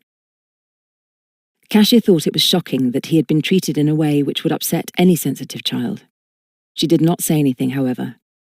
Instead, she told Simon a story about the way the ancient Britons used to ambush the invading Roman army in the woods. She finished the story just before the stables came in sight. Then she drew up behind some bushes and said, "Let us peep to make sure your uncle is not still there." Simon was delighted to do this. They crept through the bushes until they could see clearly that the stable yard was empty. One of the lads came out of a stable door carrying a pail, and he was whistling. Kasia thought he was not likely to be doing that if the Duke was anywhere near. She and Simon therefore went into the yard. She quickly asked that he himself would show her the horses, although after they had been there a short while, a grown man appeared. Kasia held out her hand. "I must introduce myself," she said. "I am Miss Watson, the new governess, and I want my pupil, Master Simon, to show me the horses." "We've some fine new uns," the man replied, who she was to later learn was the head groom. "I felt sure you would have," Kasia said, "and as I love horses, I very much want to see them." Simon had gone into one of the stalls. "Come and see this horse, Miss Watson," he shouted. As she moved towards him, the head groom said, "That be one us have had for some time, and a very nice animal it be." Inside the stall, Simon was patting a mare which Kasia could see was well bred. The animal was obviously pleased with the boy's attention. Kasia made a note that that was the one she would ask to be saddled for him in the morning. She did not, however, say anything about riding. She just went from stall to stall, finding the new animals that had arrived from London were some of the finest horseflesh she had ever seen. Simon, however, kept going back to the mare, who was called Princess. "She likes me," he said excitedly. Kasia thought he was thrilled that the horse liked him, simply because no one else had shown him any love. However, time was getting on, and knowing it would be a mistake for Simon to be late for tea with his uncle, Kasia insisted they must return to the castle. "I will come back and see Princess tomorrow," Simon said when they were alone. "And if you like, ride her," Kasia said. Simon's eyes lit up. "Can I do that?" "I am sure you can, but do not talk about it just in case anyone says no." "They are sure to say that," Simon complained. "Everybody says no to everything I want to do." "Well, you said yes to me when I asked you to help me to hide," Kasia replied. "So be careful to behave nicely at tea, otherwise they might send me away." "I will not let Uncle Darcy send you away," Simon said fiercely. "I want to stay," Kasia said. "So, Simon, please be very polite and let him think you are going to work hard at your lessons." She thought Simon was going to protest at the word lessons, and she added, "Your uncle and Mr. Bennet and everybody else thinks I am too young to be your governess, so we have to be clever and persuade them that I am teaching you lots of things you ought to know." Simon nodded his head, and she thought he understood. They went upstairs to the schoolroom, and she persuaded him to change into a different suit. There was a maid to help him change, and she went into her own room.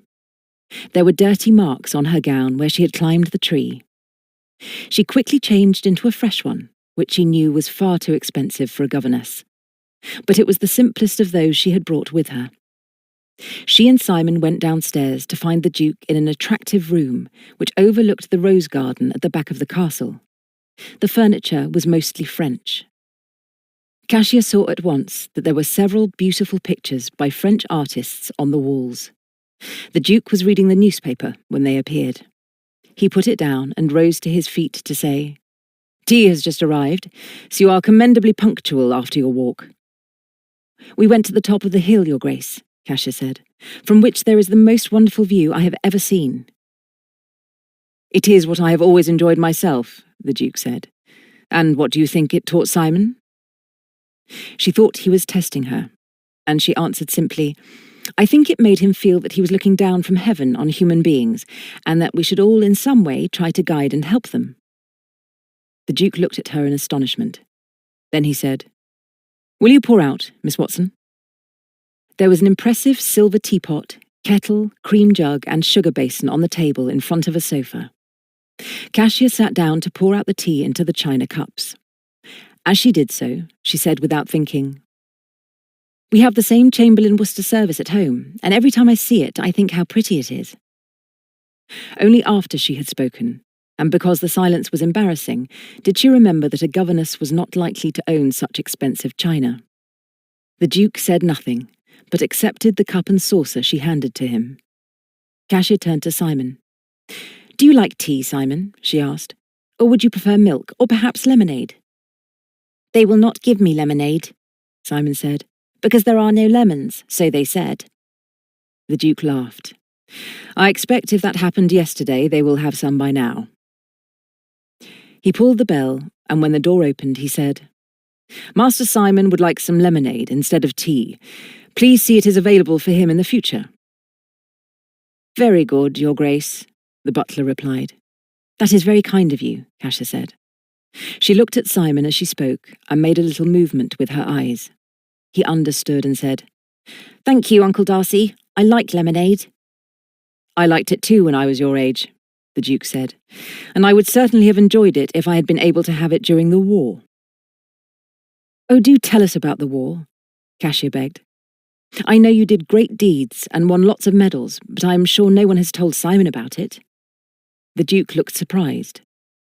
He would have thought it an ordinary topic of conversation in the castle, if nowhere else. "They would not talk to me about the war," Simon said, "because when I was staying with Cousin Amy, I said I was going to be like Uncle Darcy and shoot everyone who was an enemy." The Duke laughed. "I am not surprised you frightened them." "I was trying to be like you," Simon said. "I will tell you some stories about the war," the Duke answered. "But just now I have to cope with the peace, and that means there are a lot of things to be done here in the castle and outside." "I am sure Simon would like to help you," Kasia said. She realised as she spoke that it was an idea that had never occurred to the Duke. He wondered quickly what the child could do. "Of course," he said aloud, "I shall want all the help I can get. In fact, it would be a good idea if Simon and you, Miss Watson, wrote me a list of everything that you see in the house that wants repairing, repainting, or attending to in some way. Then you can add what you find outside in the grounds." Kasia realised he was inviting his nephew, who had refused to have any lessons, to write. "That is an excellent idea," she said. "Simon and I will have a competition to see who can have the most items on our list." The Duke's eyes twinkled. "In which case," he said, "I suppose you will expect me to provide a prize at the end." "But of course," Kasia answered. "It would be no fun without one." She saw that Simon was thinking it over. Because she was afraid he might refuse to do anything which involved him in writing, she said, "This is a very beautiful room, Your Grace, and I am thrilled to see that you have a bouquet amongst your collection of pictures." "I was thrilled myself when I first saw it," the Duke said. "But as I am sure you are aware, it needs cleaning, and the same applies to nearly all the paintings in the picture gallery." "That is a place I especially want to see, Simon," Kasia said, turning towards the little boy. She felt he should not be left out of the conversation, and Simon replied, "You said you would explore the garden first."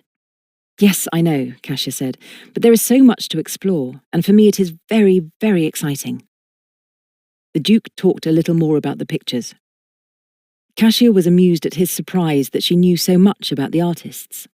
She was well aware that he was looking at her contemplatively, as if he was not quite sure that she was genuine.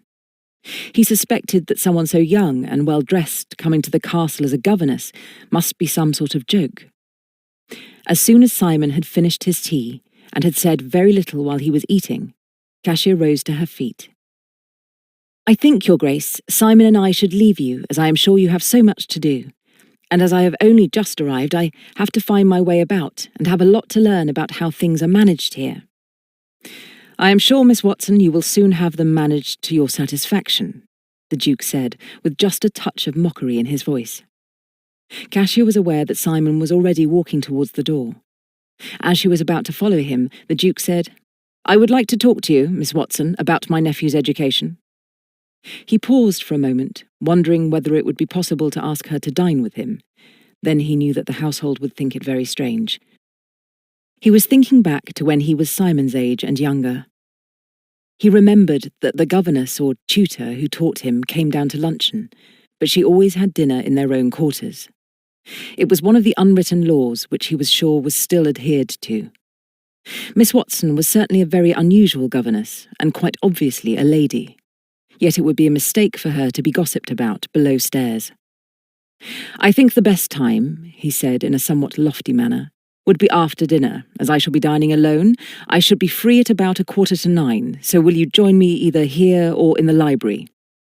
"Yes, of course, Your Grace," Kasia said in a subservient tone.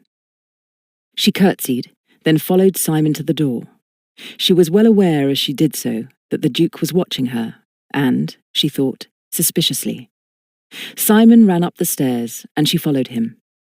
When they reached the schoolroom, he said, "I was good, Miss Watson. I did not do anything bad." "You were very, very good, and it was a splendid piece of acting," Kasia said. "Why do you think Uncle Darcy wants to see you after dinner?" Simon inquired. Kasia sat down in one of the armchairs. "I am sure he is going to give me a long list of all the things I have to teach you," she answered. "History, geography, arithmetic, and lots more." Simon gave a shout. "I will not do it! I will not do it! I will not learn!"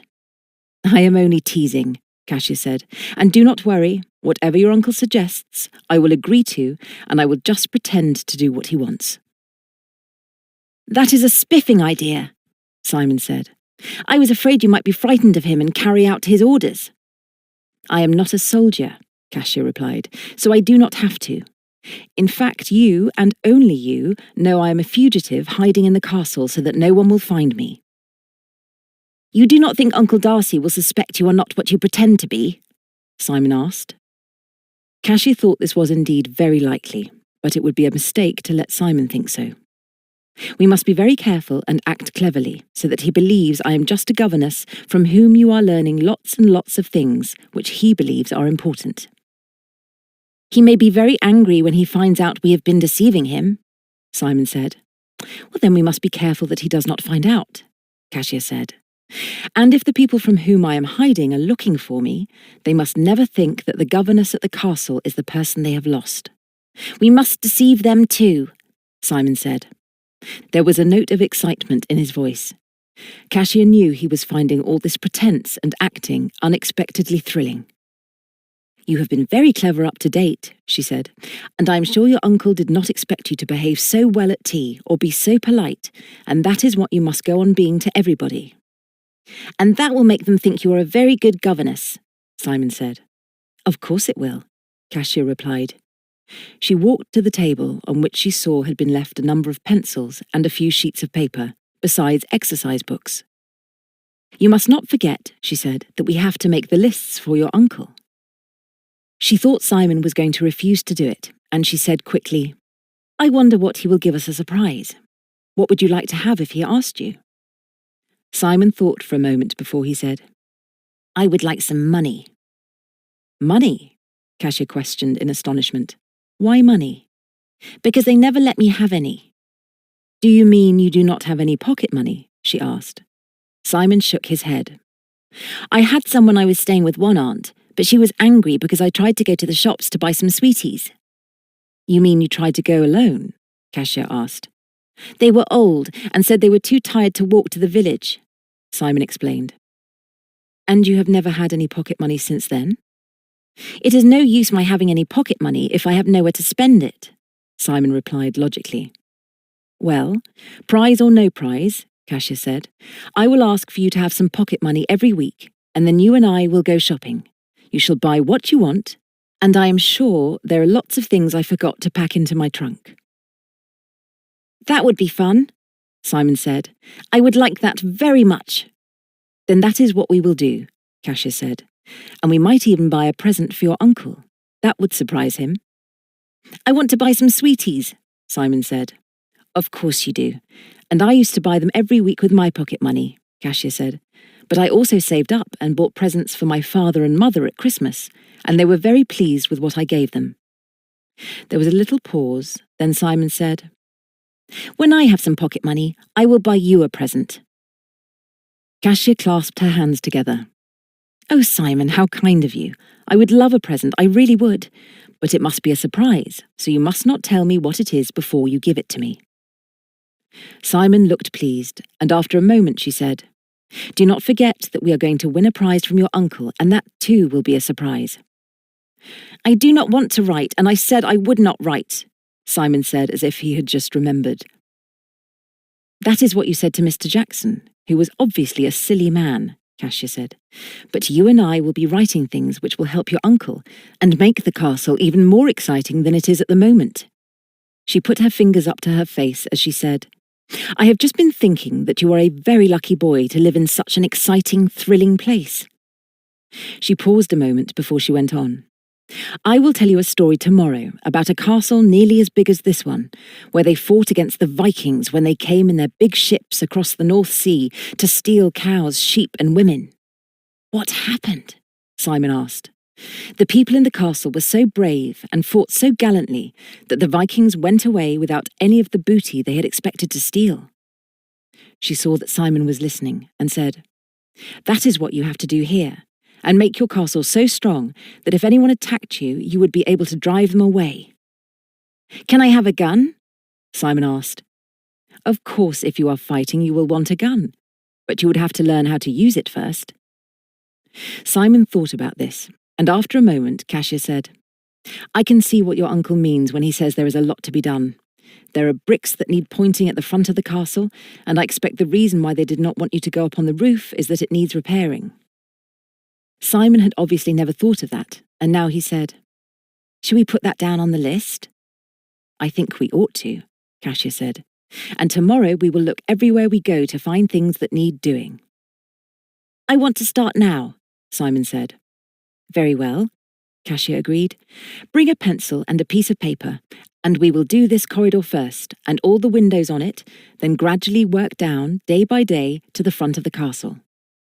She glanced at the clock and said, "If we do that for half an hour, that will give me time to tell you a very exciting story about the invasion of England by William of Normandy before you go to bed."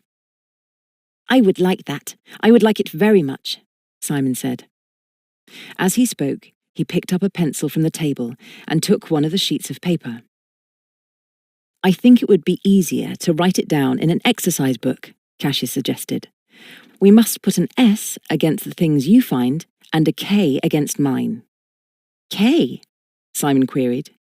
"That is for my Christian name, which is Kasia," she answered. She spoke without thinking, then put her fingers up to her mouth.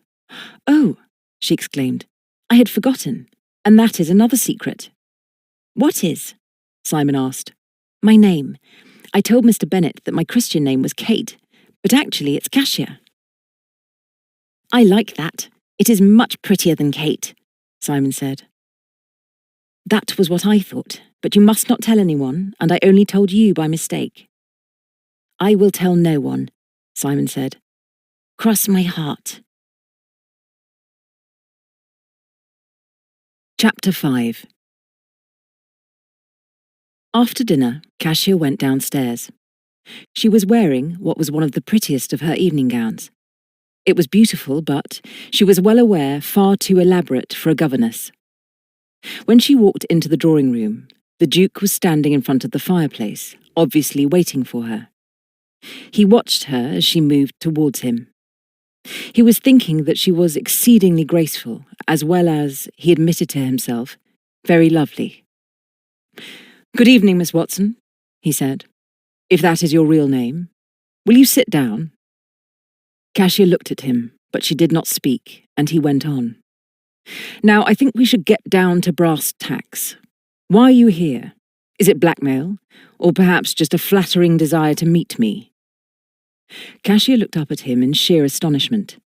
Then she said slowly, "I cannot imagine why you should think it is for either of those reasons." "You must give me credit for having some intelligence," the Duke replied. "Why should anyone as beautiful as you, dressed extremely expensively, want to be a governess to a boy who is completely out of hand, unless the reason is that he is my nephew?" Kasia realized that, although he was speaking pleasantly, he was insulting her.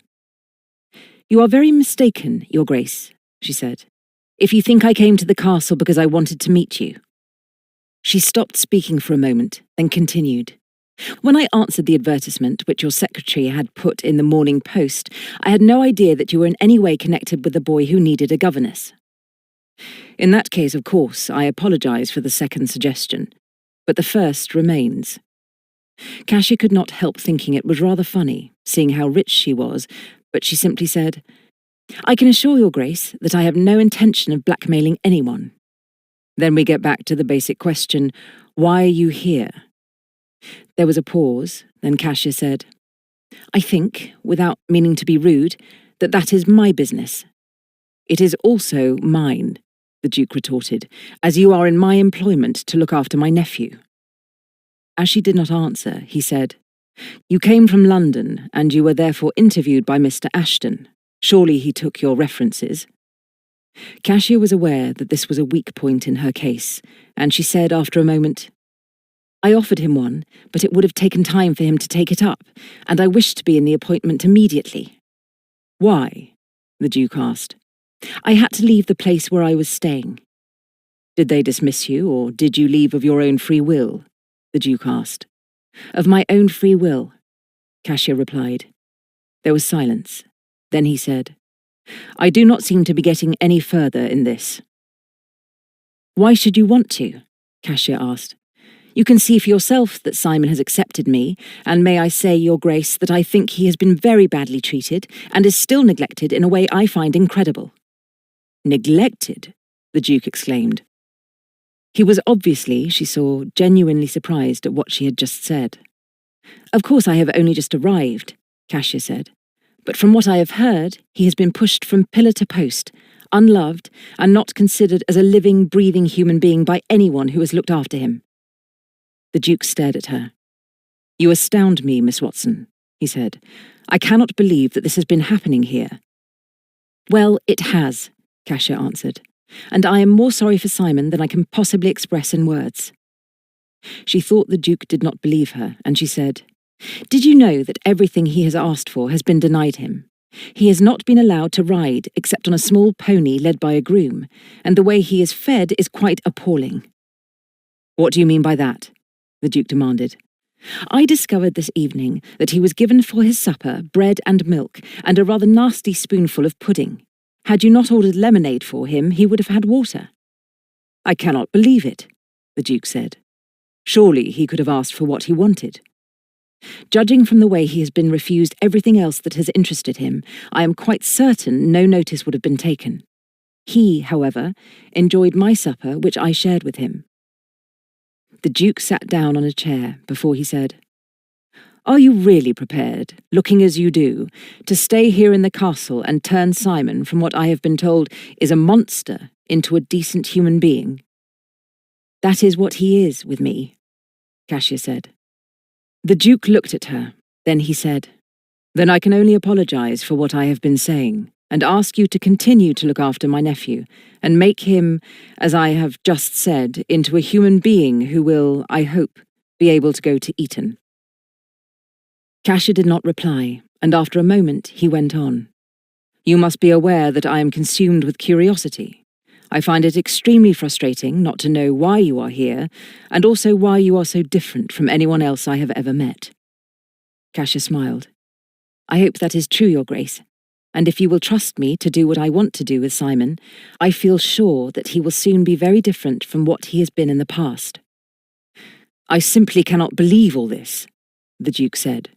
"You cannot look like you do, appear very young, and yet be so wise and intelligent."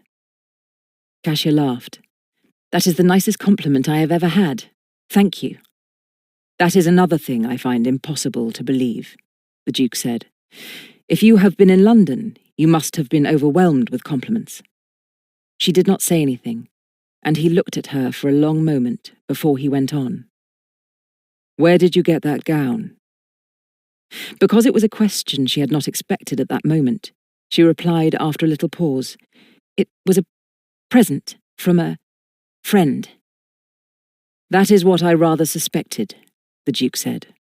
She did not understand the sarcastic note in his voice, and after a moment she said, "I know that you are in a position, Your Grace, where you are entitled to ask me questions, and I would answer them if I could, but I am asking you to let me keep my secrets to myself for as long as is necessary." "So you admit to having secrets?" The Duke took her up quickly. "Now that you have said that, I suspect you are hiding from something, or somebody." She thought he was being cleverer than she expected, and she held up her hands. "Please, please," she begged. "Everything is for the moment going well. Do not spoil it." As she spoke, she thought she might be speaking to Simon. "Very well, Miss Watson. You win," the Duke conceded. "We will just have to wait and see what happens." Kasia smiled at him. "Thank you," she said. "Now, instead of talking about me, which I find very boring, could we please talk about you? There are so many things I want to know."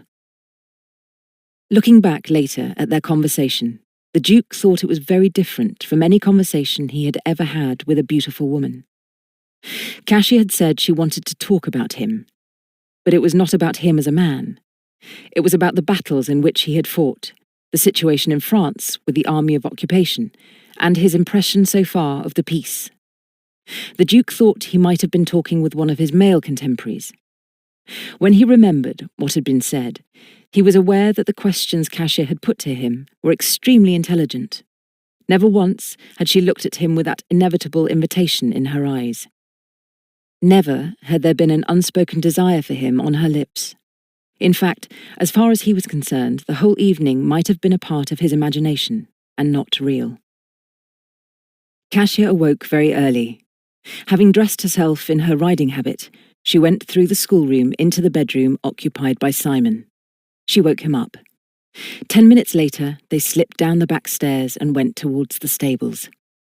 It was so early that only the 2 grooms who were on night duty were there. Without any comment, they bridled and saddled the horses Kasia chose. Simon was mounted first on Princess. Kasia was aware that he was thrilled and excited at being allowed to ride a horse. She longed to choose for herself one of the new arrivals which had come from Tattersall's. They were very spirited. But she thought that might upset Princess. Instead, she chose a well-bred older horse, which she guessed had been in the stables before the Duke came into the title. Because she did not wish them to be seen by anyone at the castle, they left the stable yard by the back entrance. It took them, as Kasia hoped, into the paddocks. She trotted onto the smooth ground, encouraging Simon to ride quite fast. She saw with relief that he seemed instinctively to know how to handle a horse. She was quite certain that the Duke was a good rider. Therefore, his brother, Simon's father, would also have been good. By the time they had ridden all round the paddock, she was satisfied that Simon was confident enough to go further afield. They rode off along some level ground which had a stream running through it. Only when they were quite a long way from the castle did Simon say, "I can ride. You see, I can ride, Miss Watson. Now no one can stop me from riding a big horse like Princess." "Of course not," Kasia said, "and I am sure your uncle will be delighted." She was not surprised when they turned for home to see in the distance the Duke coming towards them. She felt sure that he would ride before breakfast, just as her father always did when they were in the country. He would have been told in the stables that she and Simon had already gone out. "There is your uncle, Simon," she said. "Now go towards him so that he can see how well you ride." Simon set off, and she deliberately hung back. This was the moment when the Duke must think only of his nephew and be impressed by him. She was not mistaken, for as she rode up a few minutes later, it was to hear the Duke saying, "That was very good, Simon. Your father, if he were here, would be very proud of you." "Miss Watson says I am too old to ride a pony and be led about," Simon said. "And she is, of course, quite right," the Duke answered. He looked at Kasia as he spoke, and his eyes were twinkling. "I have learned that lesson," he said, "and I will not make the same mistake again." She laughed. "It was not entirely your fault, and there are an awful lot of stupid people in the world." "If you are counting me amongst them," the Duke said, "I shall be extremely annoyed." "I do not think anyone could say that you were stupid," Kasia replied, "but perhaps just rather ignorant about young boys. I was one myself once." And I expect you were very adventurous and continually in trouble, Kasia retorted. The Duke laughed. Then he told himself that the most extraordinary thing about this young governess was that she was not in awe of him. In fact, she behaved as if she was his equal. He had been watching the way she rode, and decided she was used to riding well-bred, expensive horses.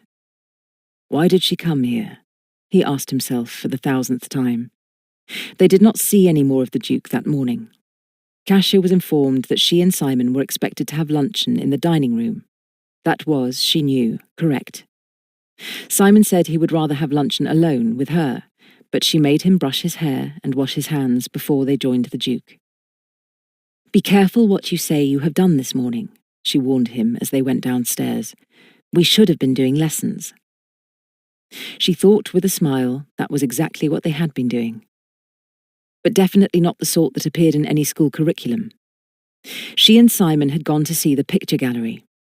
They made notes there about a large number of the pictures which needed cleaning, and some which had damaged frames. She told Simon interesting stories about some of the artists. They had then gone into the library. Kasia had exclaimed in delight at the enormous number of books it held. "I hate books, and I do not want to read," Simon said angrily. "I do not want you to read anything," Kasia said. "But you remember that story I told you last night about William the Conqueror? I thought it might be fun to try to find a picture of him. After all, he was the first great king of all England." She saw a look of interest on Simon's face and said, "I will race you to see who finds a picture of him first, and the prize will be a 4-penny piece." Simon reacted to this. With a little bit of pushing books in the right direction, she made him find King William I. Simon was delighted. "That was clever of me, was it not, Miss Watson?" he asked. "Very clever," Kasia agreed. "And here is the 4-penny piece. You can spend it with your other pocket money when we go shopping this afternoon." She had seen Mr. Bennet immediately after breakfast. He had agreed to give Simon 6pence pocket money every week. She had then ordered a pony cart, which she found to her surprise did exist in the stables. "You can have a carriage if you want one, Miss Watson," Mr. Bennet said. "No, thank you. I would rather have the pony cart," Kasia said. "I am sure Simon will want to drive back." Mr. Bennet looked at her and smiled. "They have come to the conclusion below stairs, Miss Watson, that you are a witch," he said. "We have never known Master Simon behave so well before." "If I am a witch, then I hope I am a white one," Kasia said. "I do not wish to end up being burnt at the stake." "I sincerely hope that will not happen," Mr. Bennet replied. Simon was delighted with his pocket money, with which he could buy the sweeties he wanted. When he had done so, Kasia deliberately bought a number of items for herself.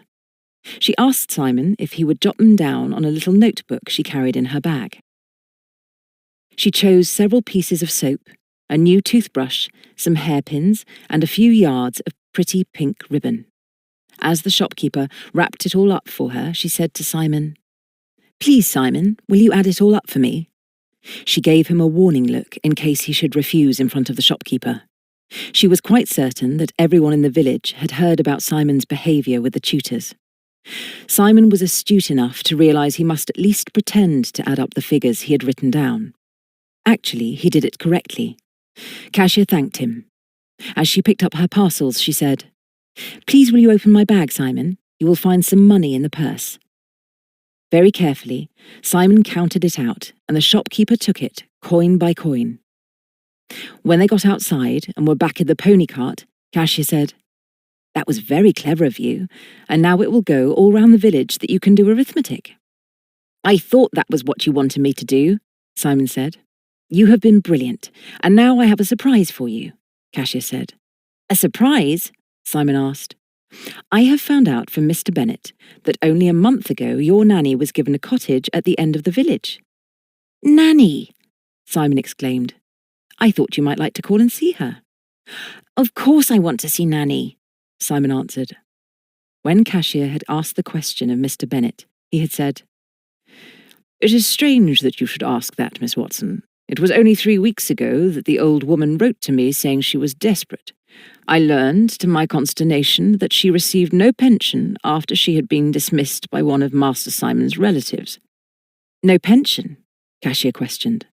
It must have been an oversight, Mr. Bennet said in an apologetic voice.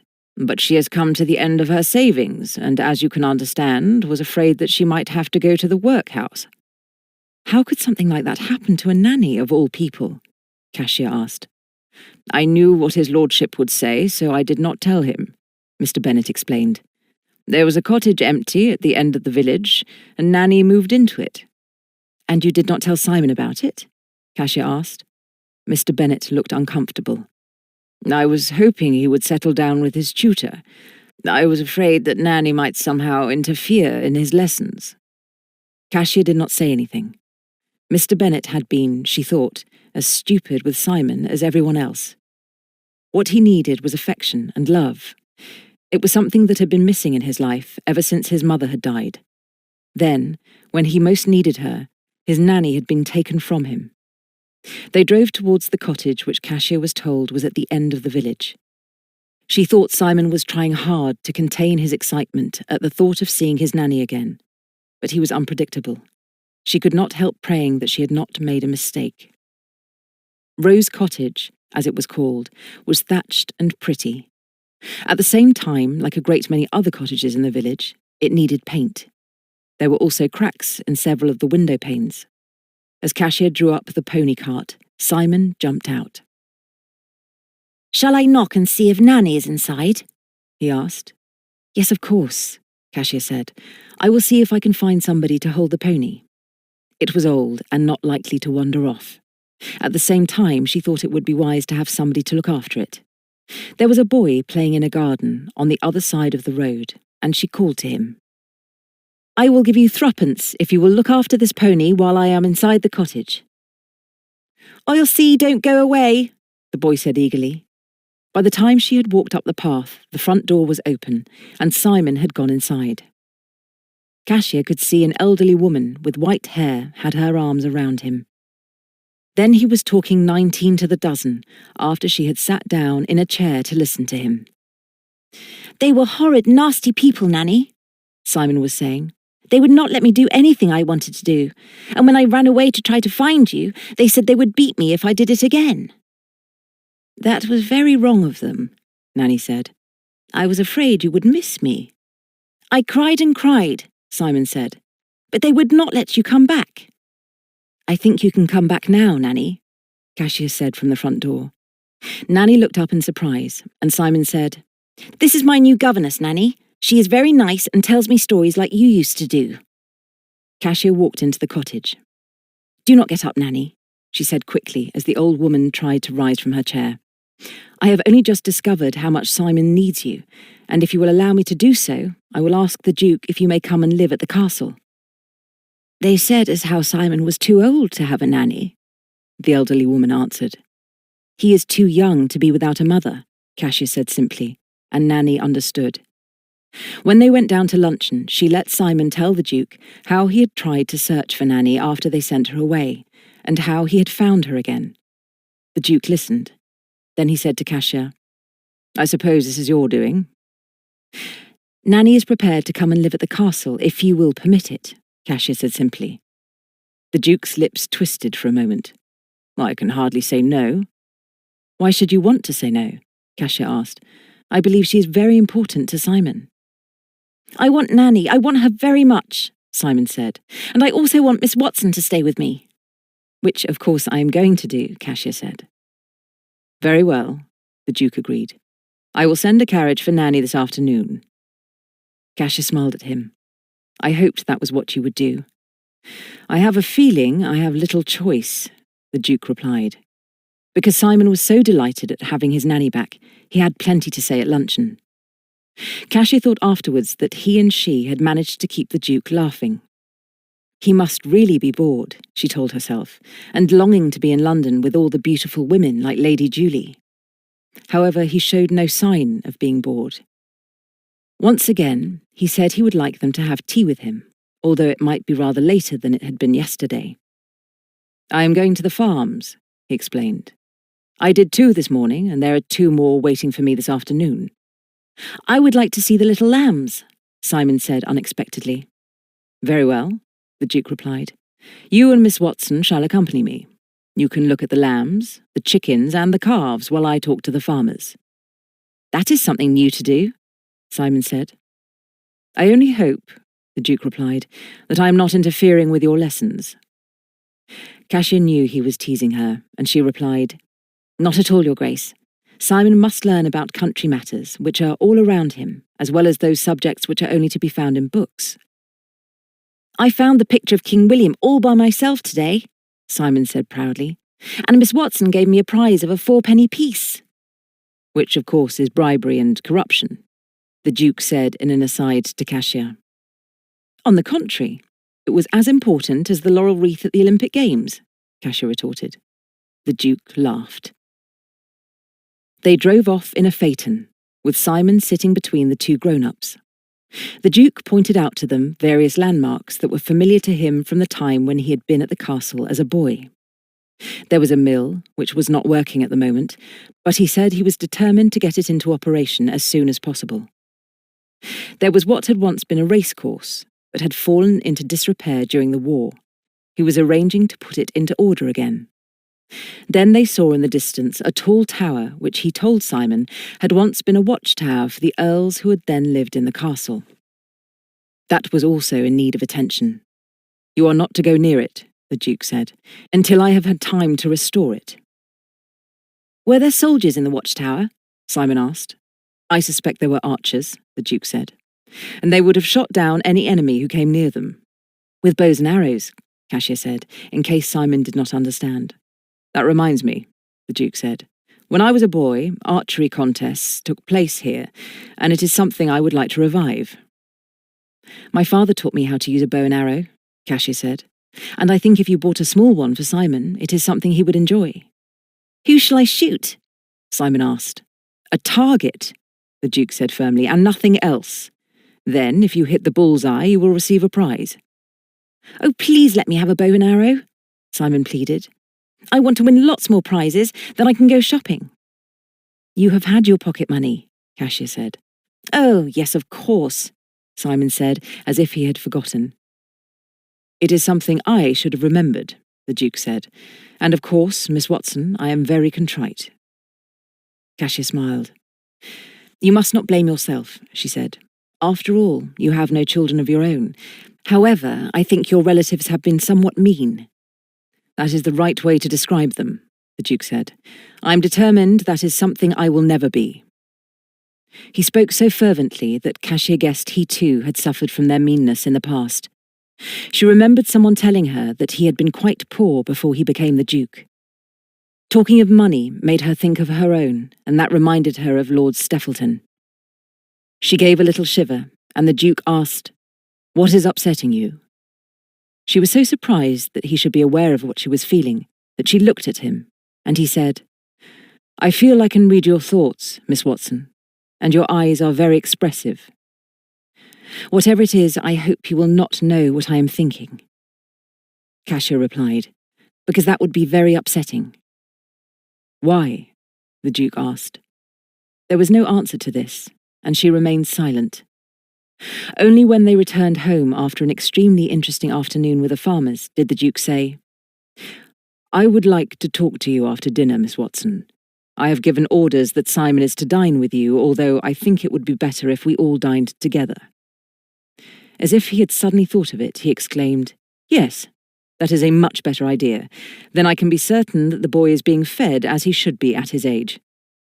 "But I am sure your Grace has no wish to dine so early," Kasia said.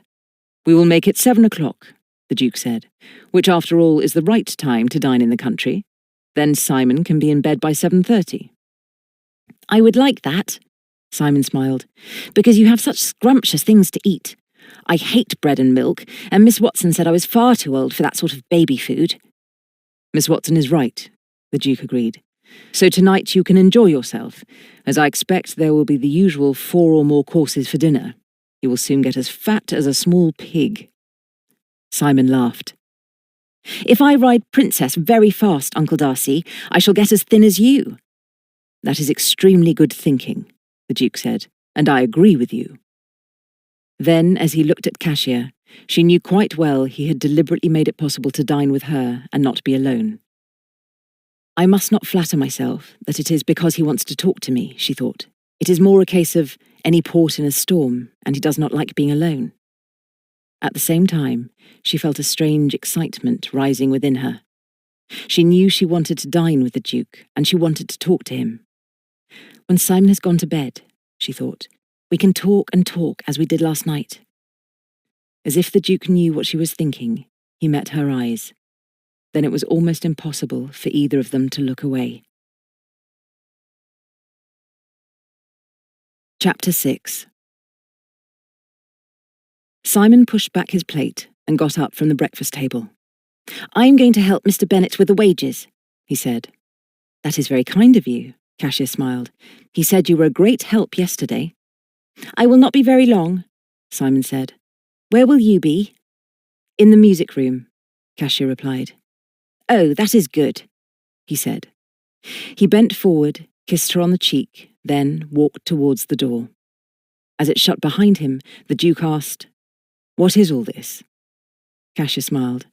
I thought you would be surprised, she said.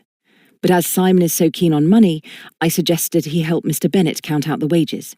It is quite a long job at the moment with so many workmen here.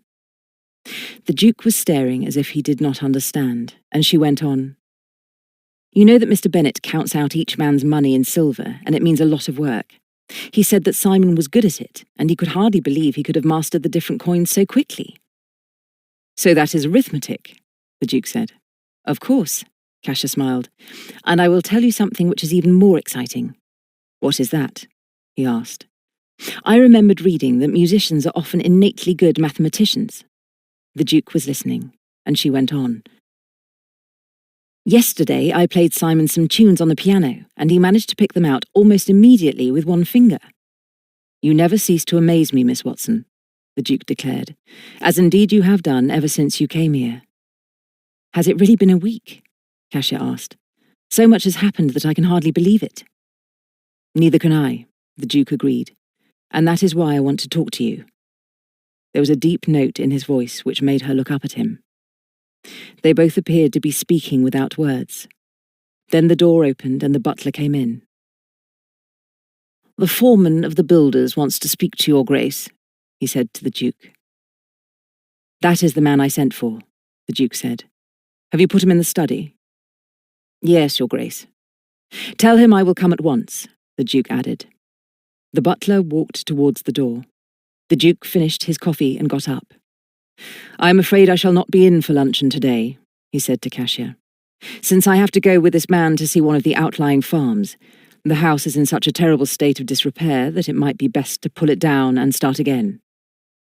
Simon and I will miss you, Kasia said, but I hope you will be back in time for tea. You can be sure of it, the Duke said. Take care of yourselves. We are riding after luncheon, Kasia said, and Simon is thrilled that you are allowing him to ride Dragonfly. The Duke smiled. Dragonfly is faster than Princess, but equally well trained and perfectly safe unless anything out of the ordinary occurs. I will try to make sure that does not happen, Kasia replied. The Duke looked at her again and seemed about to say something. Then he changed his mind. He went from the breakfast room, and Kasia knew she would miss him. It had been such fun these past few days, having both luncheon and dinner with him. Although she had always been afraid he might find Simon and her boring, he had shown no sign of it. In fact, every meal seemed to be one of interest and also unending laughter. It has also been very exciting, she added to herself. When luncheon came, she missed the Duke. Simon chatted away about the money with which he had helped Mr. Bennet, and also the music which had followed. I want to play with two hands like you, he said.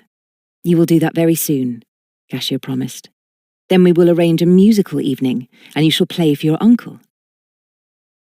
He will be surprised if I can play like you, Simon said. He will also be delighted and very impressed to see how clever you have become. Clever enough to ride on a fast horse, Simon said triumphantly. Dragonfly was a very good-looking horse. When Simon was mounted on him, Kasia thought it was a pity that the Duke was not there to see how attractive he looked. They set off in their usual way, first into the paddocks, then riding over the flat ground beyond them. "I'm going faster and faster," Simon shouted. Kasia had to admit he was riding very well, and her own horse had to exert itself to keep up with him. They rode until they came to a small clump of trees. Then they had to pull in their horses so as to go through it in single file. There was some ground on the other side on which they had ridden before. They were quite a long way from the castle by now, but Kasia thought there was no point in returning too early and having to wait for the Duke. Then, as Simon went ahead of her through a copse, suddenly from behind the trees, 2 men appeared. Almost before Kasia could realize what was happening, they seized Dragonfly's bridle. As they did so, 2 other men were standing beside her horse with their hands on the bridle. "Who are you? What do you want?" Kasia asked. "You'll learn soon enough," one of the men answered in a rough voice. To Kasia's horror, she was pulled out of the saddle onto the ground. As she landed, she heard Simon give a cry and saw that he too was being dragged off his horse. "What are you doing?" she tried to ask. A gag was tied over her mouth, and at the same time a rope was wound round her. It pinioned her arms to her sides.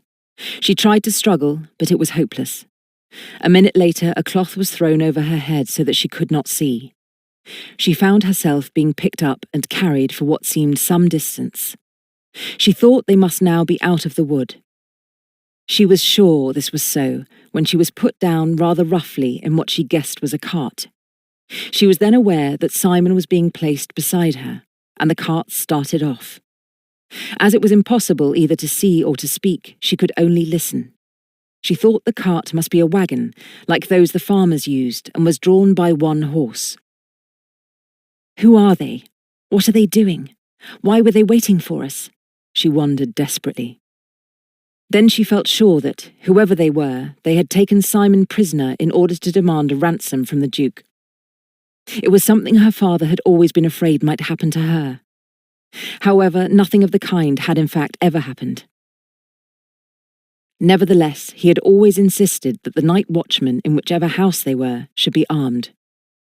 When they travelled, she knew, although her father did not tell her so, that there was always a loaded revolver beside his bed.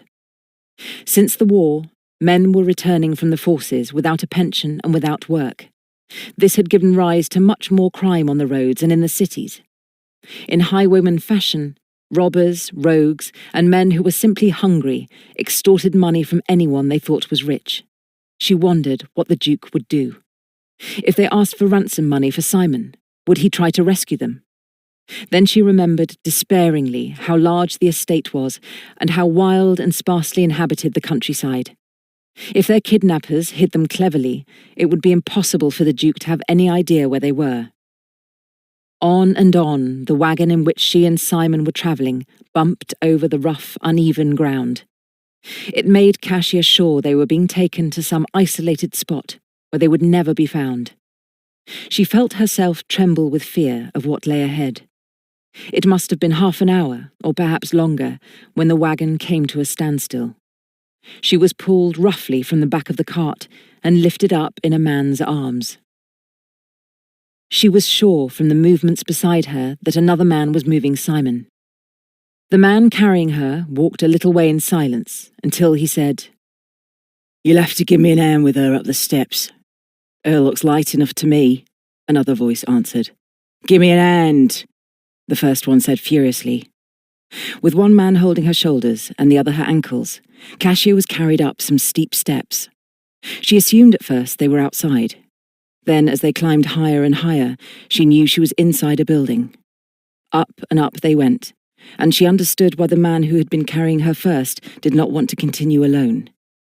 When the steps came to an end, the 2 men walked across what sounded like a wooden floor before they put her down.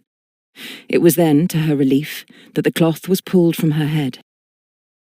For a moment after the darkness, and also because it had been difficult to breathe, Kasia could only blink. Then she realized she was sitting on the floor in what seemed like a small room. Standing looking at her were 2 coarse-looking men. She was sure from their appearance and the way they had spoken that they were from some town or city. She did not know why she felt this, but they did not appear to her like countrymen. She looked hastily around to see if Simon was with her. To her relief, he had just been brought into the room. The man who was carrying him had him over his shoulder as a fireman might have done. He put Simon down next to Kasia, and one of the other men said, "You be careful with him. He's worth good money." The man who had carried Simon in laughed. "Well, that's what we hopes, and I'd rather have him in me pocket than me back."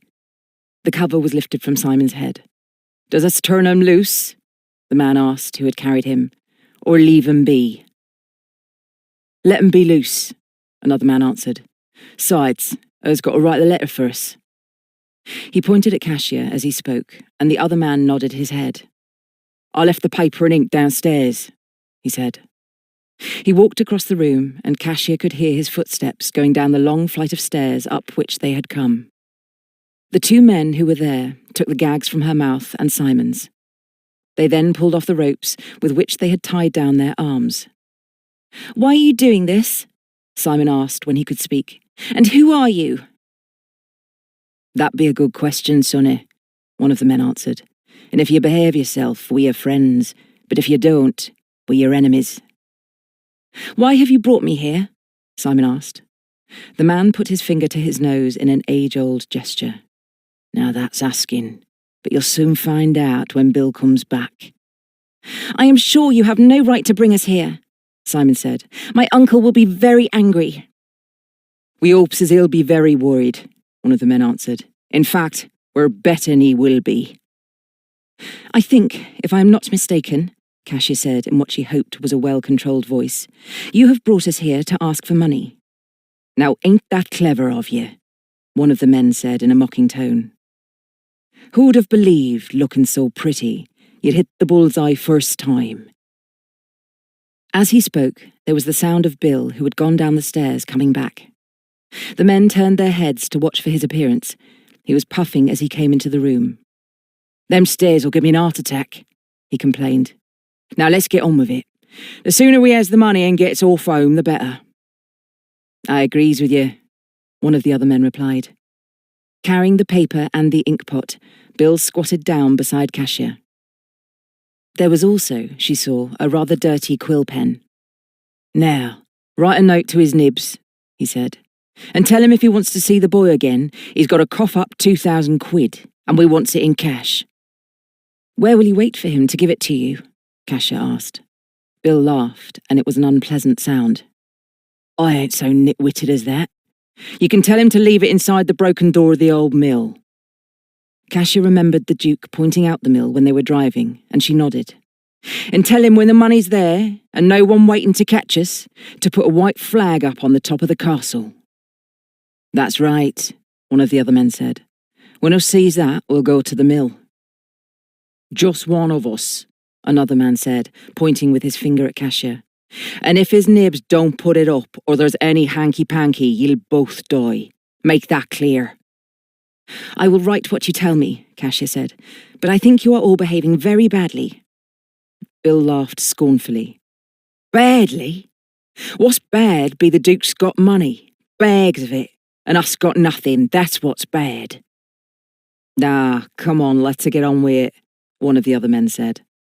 "Luke'll be here in a minute and he can take the letter to the old mill." "He'll walk quick enough," Bill replied. "He'll have to take the wagon back to where us took it from." He spoke impatiently as he put down the paper and pen beside Kasia. She was sitting up with her back against the wall as she said, "It is going to be difficult to write like this. Have you a box or something I can rest the paper on?"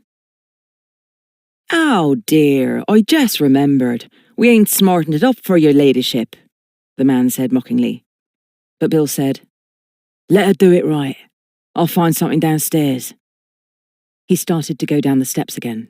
Kasia looked towards Simon. To her relief, he was not looking very frightened, just staring from one man to another, as if he could hardly believe what was happening.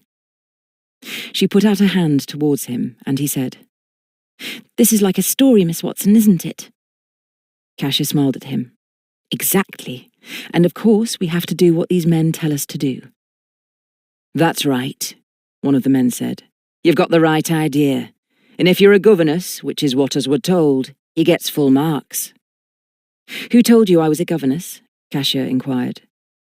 I ain't giving away no names, the man answered. That could get us into trouble. There was the sound of Bill, who had gone downstairs, coming back. A few seconds later, he came in through the door, carrying a wooden box, and said, There you are. A table straight from Buckingham Palace. Who could ask for more? Kasia put the paper down on it, and one of the men added the inkpot. As she picked up the pen, Bill said, Now you be careful what you says. No hints as to where we be or I'll knock your head off. And that goes for the boy too. There was ferociousness in the way he spoke that was frightening, and Kasia said quietly, You can dictate it word for word if you like. Oh, get on with it, Bill said. You tell the Duke what he's got to hear and pay up quick. That's what matters. Oh, you're right, another man agreed. That's all us wants. Very well, Kasia said. She started the letter, which was far easier now that she had a box on which to write.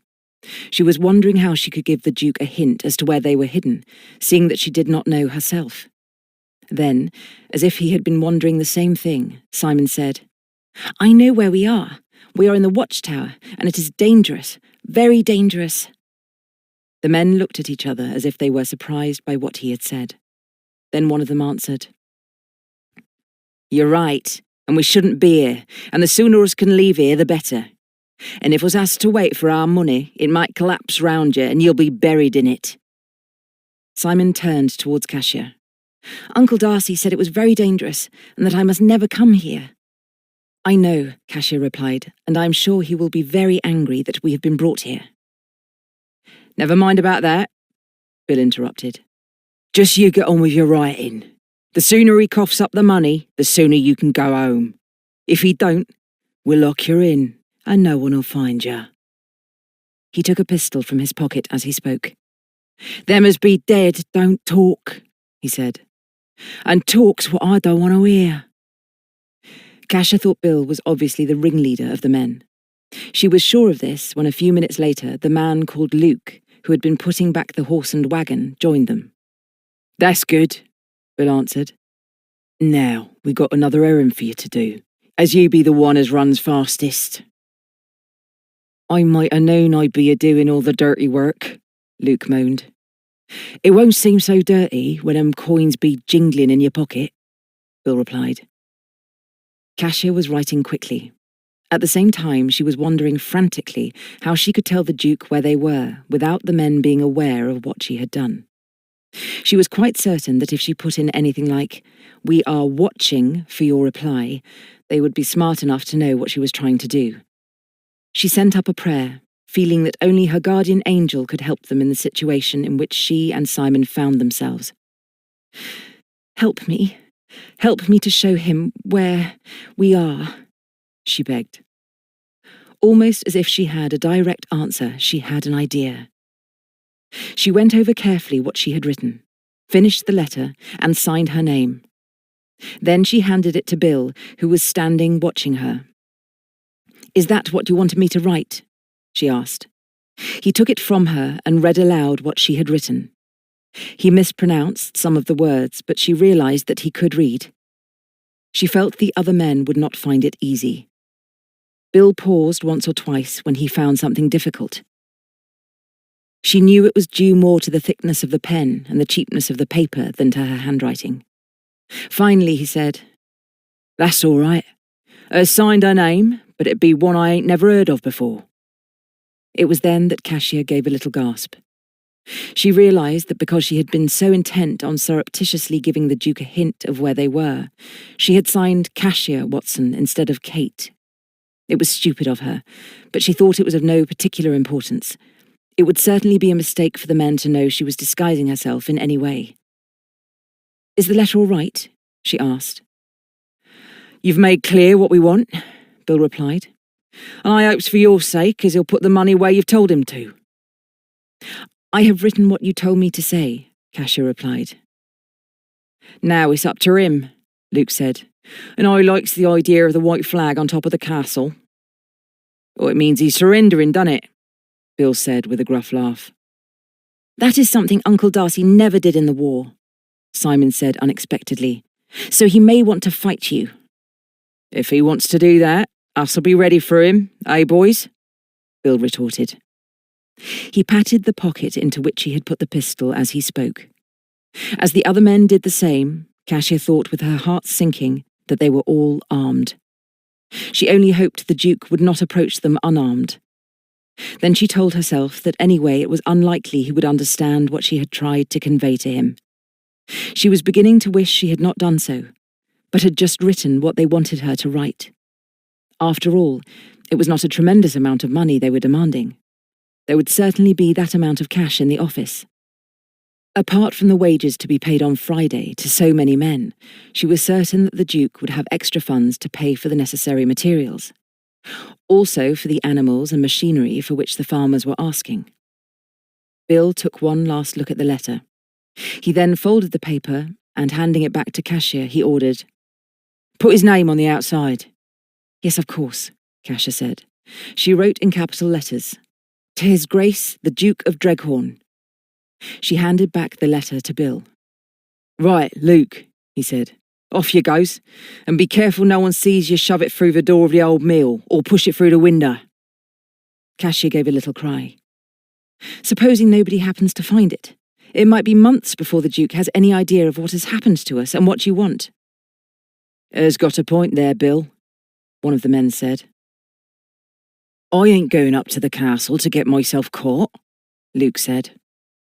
"I do not see why there should be any trouble," Kasia replied before Bill could speak. "You could just be handing in a note at the door.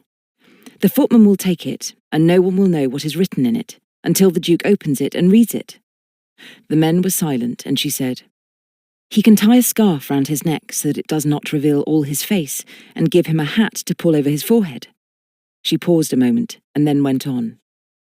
"The letter will take some time to reach His Grace, and by then Luke will be halfway back here." "Well, that be sense, sheer common sense," Bill said. "And as soon as us gets the money, us can be back where we comes from, and that's all that matters." "I don't like it," Luke said. "I'm afraid of going up the front door and having them servants staring at I." "There are so many workmen going in and out of the doors at the moment," Kasia said, "that I'm sure no one will take any particular notice of you." She looked at them to make sure they were listening to her, and then continued, "But if it will make you any happier, go to the service entrance. They will certainly think there that you are one of the workmen. Tell them that the letter for His Grace has to go to him at once." "That's more like it," Bill said. "You go to the service entrance, Luke, and that be the right place for you." Luke, who was a crafty-looking little man, said, "All right, I'll do as you say, Bill, but I only hopes as I'm not running into a trap." "If it is, this clever young lady knows what's coming to her," Bill said. He gave Kasia, as he spoke, an unpleasant look that made her shiver. Then Simon said, "Uncle Darcy said he would be home for tea. He will be wondering where we are." "Well, that's just what us be going to tell him," Bill said. "And I suppose, young jackanapes, you was expecting a cup of tea. Well, that's something you ain't having, as we ain't got none." He laughed, as if at his own joke. "If you're hungry," he finished, "it'll make you all the keener to hurry off home when your uncle pays up." He turned to Kasia to say nastily, "Pity you didn't put that in. If he takes too long, the hungrier you'll both get." He laughed again. Then, crossing the room, he started to go down the stairs. The two other men followed him, looking back as they did so at Simon with what she thought was an unpleasant expression in their eyes. The last man to leave shut the wooden door behind him. She wondered if he would lock it. As there was no sound of a key being turned in the lock, she supposed there was no key there. As soon as they had gone, Simon jumped up. "They are bad and wicked," he said. "They have made us prisoners, just like two people in a story." He did not sound frightened, but rather excited by it, and Kasia said, "Come close to me, and I will tell you a secret." Simon moved quickly to her side. "What is it?" he asked. In a whisper, although Kasia was quite certain that by now the men were out of earshot, she said, "I have made a secret sign in the letter, which I hope will tell your uncle where we are. Now we have to pray, and pray very hard that he will understand. Chapter 7. The Duke arrived back at the castle just after 5 o'clock and walked quickly into the drawing room. The words, "I am sorry to be late," were on his lips as he opened the door. To his surprise, there was no one there. He thought they must have finished tea and left, but when he looked at the table, he saw that the food was untouched. He rang the bell, and the butler came hurrying to his side. "Where are Master Simon and Miss Watson?" "They've not yet returned, Your Grace." "Not returned," the Duke said, looking at the clock. "Surely they are very late." "I was wondering what had happened, Your Grace." "Well, find out if they are in the stables," the Duke ordered. The butler went away to obey his instructions, and he walked across the room to the window. He was thinking of Kasia, as he had been thinking of her nearly all the afternoon. He had admitted to himself, a day or so ago, that he was in love. More in love than he had ever been in his life. But he was not certain what to do about it. He knew that in his new position as the Duke, the family would be expecting him to marry someone whose blood equalled his own, and who was of social importance. That he should stoop to marry one of his employees was quite unthinkable. He could imagine only too well the horror amongst his relatives. Moreover, apart from anything else, they could make Kasia's life unbearable. At the same time, he had not been with her for a week without realizing how innocent and unspoiled she was. He was quite sure she had no idea how the beauties of the beau monde like Lady Julie behaved, or the depths of depravity to which they were prepared to sink when they desired a man. "What am I to do?" he asked himself. "What the devil can I do?" It was a question that seemed to have been ringing in his ears now for a very long time. He had realized he was falling in love almost as soon as he had set eyes on that fascinating, heart-shaped little face with its two large eyes. Eyes which told him she had the innocence of a child, as well as a star-like glitter which he found irresistible. He knew, too, that he had never before met a woman he found so interesting. She was intelligent, and, what was extraordinary, so well-read and well-educated. Only someone who was exceptionally clever, he thought, could have understood the problem of Simon and settled it in her own way. The change in the boy was astounding. He knew that his relatives, when they saw him again, would find it incredible. How could he be the same child they had sent away, one after another, because he was so unruly that they could not control him? The Duke had to admit that it was not he who had performed this miracle, but Simon's governess. Governess, governess. The word seemed to repeat itself over and over again in his brain. She was someone he had hired, someone he was paying for her service. How could he marry her? Yet he knew he could not offer to pay her for something very different. If he suggested it, he knew she would be shocked and frightened. How could he do that to someone he loved? Someone who had begun to haunt him so that he could not sleep at night, but lay awake wanting her. "I love her," he admitted again. "God, what am I to do about it?" He heard someone coming into the drawing room and turned round eagerly, but it was only Dawson, the butler, coming back. "I'm afraid, Your Grace, it's bad news," he said. "Bad news?" the Duke repeated. "The horse Miss Watson was riding has come back to the stables without its rider, and there's no sign of Dragonfly." "There must have been an accident," the Duke exclaimed. "Has anyone any idea of where they went?" Dawson shook his head. "No, Your Grace. They just set off in the usual way after luncheon, riding through the paddocks." "I will go in search of them," the Duke said. It seemed strange that Miss Watson, when she rode so well, should have been thrown. But that is what he thought must have happened, because the horse had returned alone, and Simon must have stayed with her. Perhaps she had broken a leg or something worse. The Duke felt as if a knife was turning in his heart. He walked towards the door, intending to go to the stables, but Dawson stopped him. "There's a letter just arrived for Your Grace," he said. "The man who handed it in at the service entrance said was very urgent." The Duke was about to say that he would see to it when he returned, Then it struck him that perhaps, if it was very urgent, it concerned Miss Watson and Simon. Without speaking, he put out his hand, and Dawson placed the letter in it. The Duke opened it, then stiffened into immobility. Then he read, "Your Grace, Simon and I have been taken prisoner by some men who demand a ransom of £2,000 in cash. They want you to put the money in the broken door of the old mill, then fly a white flag from the mast at the top of the castle to show it is there. If the money is not forthcoming, they have threatened that you will see neither of us again. They told me to ask you to pay up at once. Yours regretfully, Kasia Watson." The Duke read through twice what Kasia had written. Then he went into action. It gradually grew darker in the room at the top of the watchtower. Simon moved so that he was sitting close to Kasia and rested his head against her shoulder. "I am hungry," he said. "I know you must be," Kasia replied, "and I can only hope that your uncle will not be too long about paying these horrible men or saving us." "Do you think he will understand what you have tried to tell him?" Simon asked. "I had to do it very, very carefully," Kasia explained. "But I thought if he read it he would think it strange that I had crossed the small t's at the top in the way you would cross a capital T." Simon did not say anything, and she went on. "Then, when I wrote that the men had said he must pay up, I wrote those two words very large and underlined them." "Then do you think he will understand that we are up in the watchtower?" Simon asked, as if he was working it out for himself.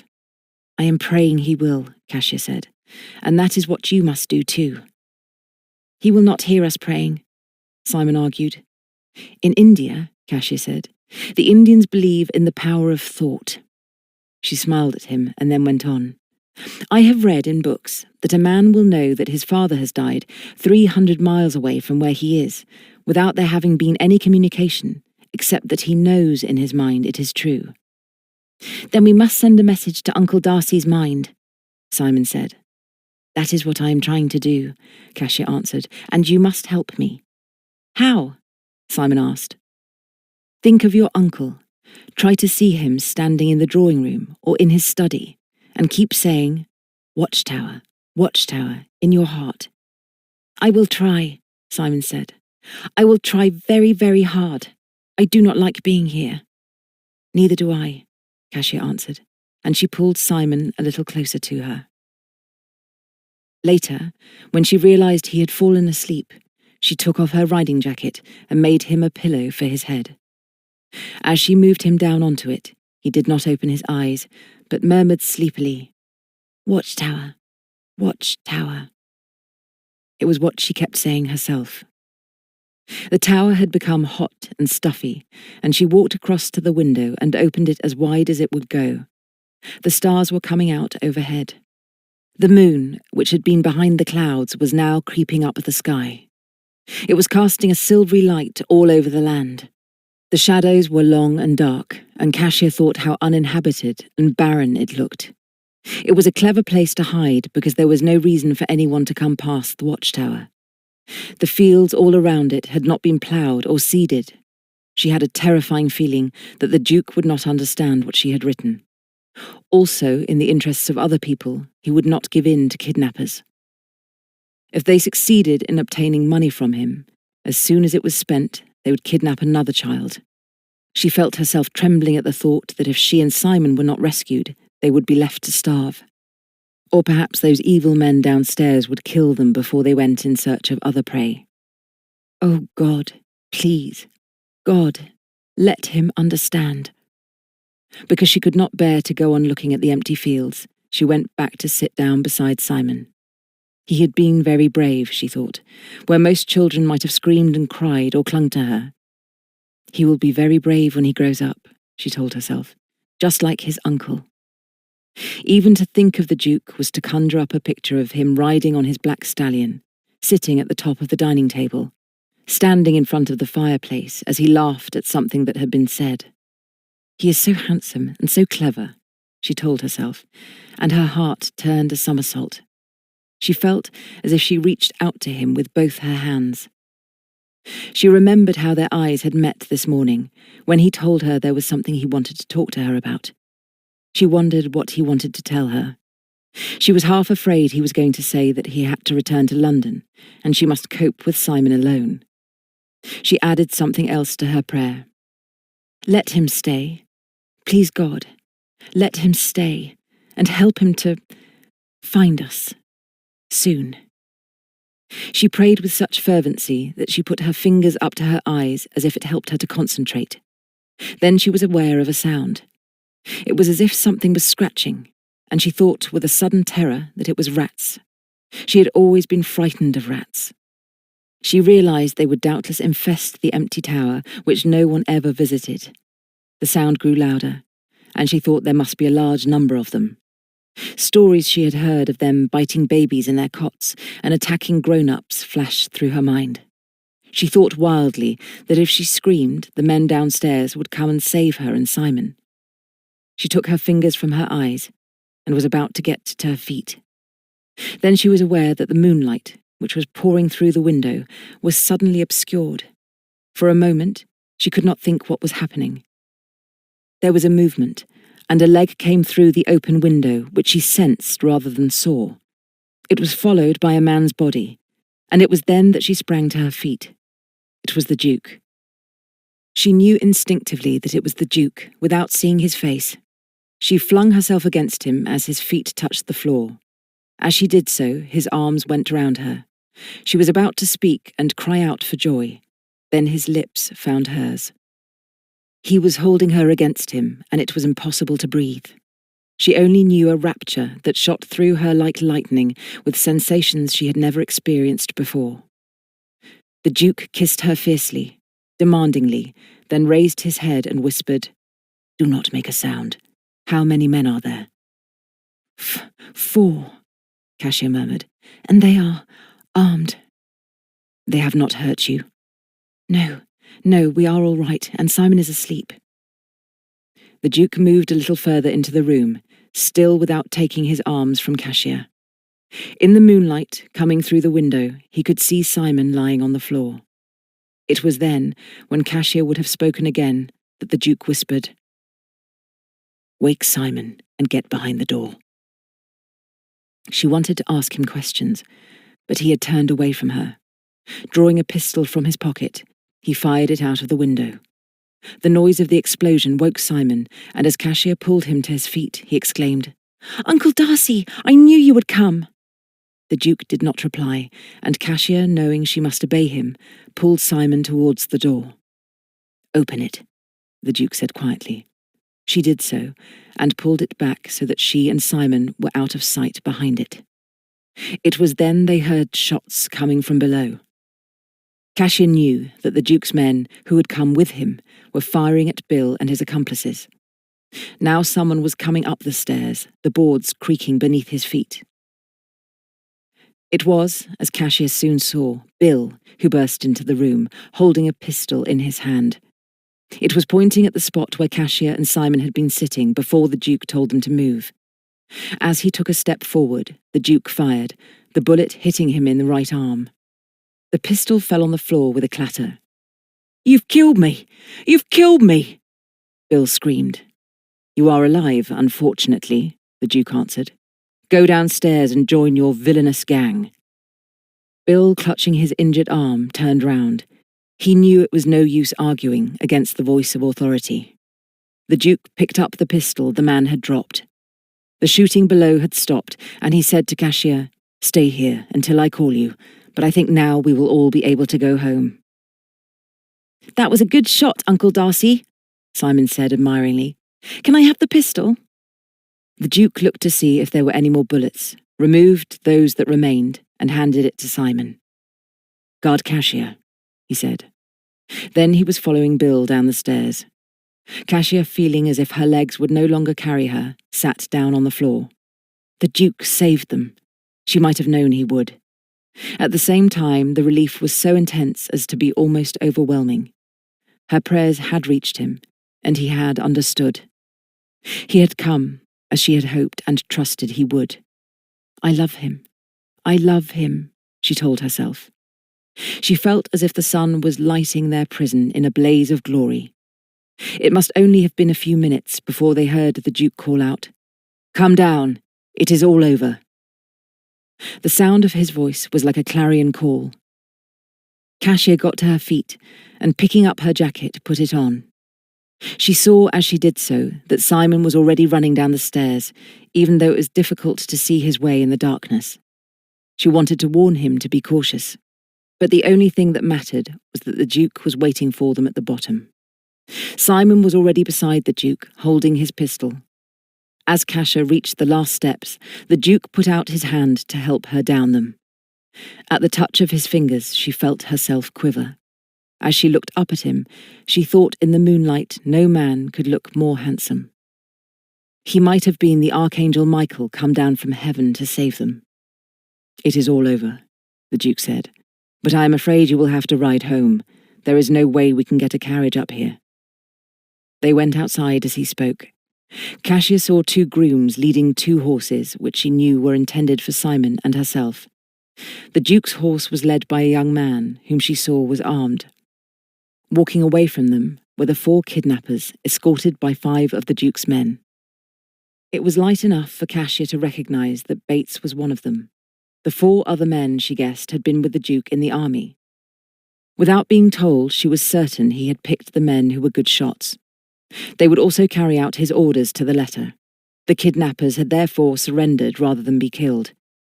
She was aware that Bill, with his wounded arm, was being assisted across the field. The Duke did not say anything. He merely lifted Simon onto one of the horses, then turned towards Kasia. She looked up at him and knew that he was thinking of how he had kissed her. She wanted, as she had never wanted anything in her whole life, for him to kiss her again. Just for a moment, they looked at each other. Then the Duke lifted her onto the saddle. As he did so, there was a sudden tumbling noise which made him look over his shoulder. Sharply, in the voice of an officer giving orders, he said, "Quick, quick, move away, hurry." As he spoke, he took hold of the reins of Kasia's horse and started to run into the open field. After a moment's pause, Simon followed. So did the grooms and the one leading the Duke's stallion. The Duke stopped about 30 yards from the watchtower. He drew Kasia's horse to a standstill. She looked back and realized that the noise which had startled him had grown louder. She saw that the watchtower was leaning over sideways. She drew in her breath. Then suddenly, with a tremendous crash, the whole top of the building in which she and Simon had been imprisoned fell to the ground. A cloud of dust rose, and as it subsided, they would see that only half of the watchtower remained. It was then Kasia was aware that she was holding tightly to the Duke's hand. In an inarticulate voice, she managed to say, That was where you climbed up. It could have killed you." "And you too, my precious," the Duke answered. Hearing the endearment, her eyes turned from the watchtower to him. She felt as if he took her in his arms, and the world seemed to stand still. Then he said abruptly, as if it was an effort to speak, "Now we can go home in peace." He walked towards his stallion and mounted it.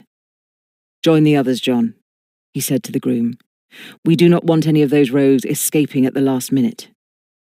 "I'll make sure of that, Your Grace," John said. He rode off quickly to where the other men had stopped a little distance from them. They were staring at the fallen watchtower as if they could not believe their eyes. As John joined them, they turned round. Apparently, on the orders of those guarding them, they started to walk slowly over the rough ground. Bill was still groaning and clutching his injured arm. The Duke moved ahead, and Simon, who was beside Kasia, said excitedly, "I have never ridden at night before. It was very, very clever of you, Uncle Darcy, to come and rescue us. Miss Watson and I were trying to tell you where we were." "The power of thought," Kasia said quickly, so that the Duke would understand. "I read your code," he replied. "I prayed you would understand." "I did," he said briefly, "and it was what I expected from you." There was a depth in his voice that made her blush. Suddenly, as if after all he was in a hurry to get back to the castle, the Duke spurred his horse and rode a little faster. When they reached the stables, it was to find that not only the grooms, but almost everyone in the castle who had been left behind was there. As they appeared, a little cheer went up. It was so sincere that Kasia felt the tears come into her eyes. Someone lifted Simon off his horse. He saw Nanny, ran to her, and she put her arms around him. Kasia could hear him telling her excitedly what had happened. She was then aware that the Duke was standing beside her, waiting to lift her from the saddle. "I have brought you home," he said, so that only she could hear. "You were wonderful," she whispered. When they went into the castle, there was food waiting for them in the dining room. Simon announced that he was very hungry. "I will join you in a few minutes," Kasia said to the Duke. She thought as she ran up the stairs that she could not bear him to see her looking so dishevelled and dirty. The wagon had been none too clean. The floor on which she and Simon had been obliged to sit was thick with dust. She washed, and one of the housemaids helped her to put on a fresh gown. It took her less than 10 minutes, and she had no wish to linger because she wanted to be with the Duke. When she joined them in the dining room, Simon already had a bowl of soup in front of him. "I insist first that you have a glass of champagne," the Duke said as she appeared. "You have not only been through a very frightening experience, but we are also celebrating your return to civilization." "It was frightening," Kasia agreed. "But Simon was very brave. You can be proud of him." "I am," the Duke replied. "If I had had a gun," Simon said, "I would have shot them like you shot that horrid man called Bill." "He will be in pain with that arm for some time," the Duke said, "and he will have a long prison sentence to go with it." "I am glad they are going to prison," Simon said. "They are very wicked men."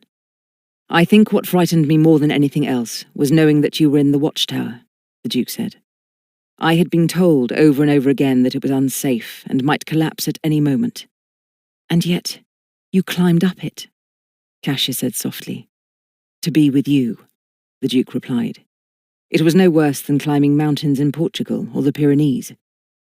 Kasia guessed that these were two of the places where he had won medals for gallantry. "If I had a medal, I would give it to you," she said.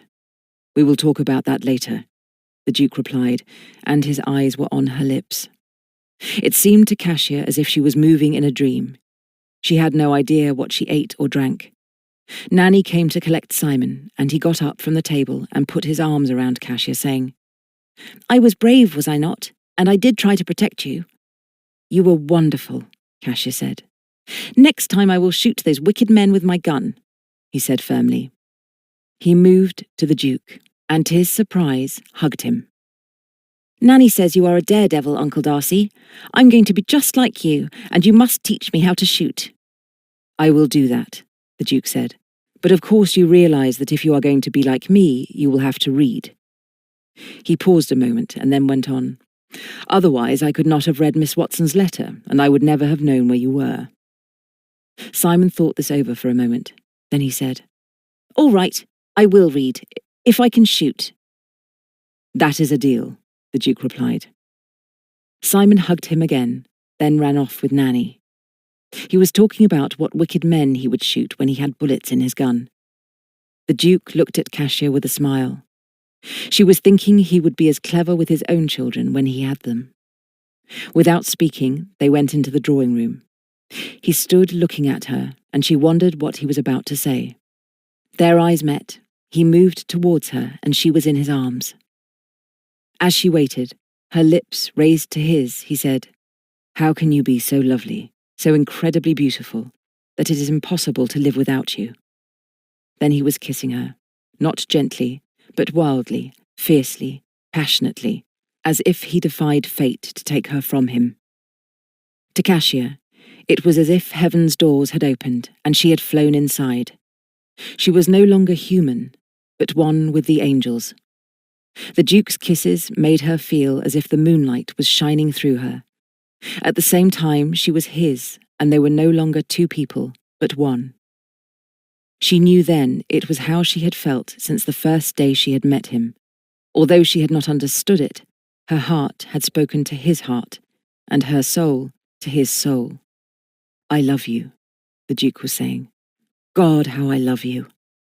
Then he was kissing her again.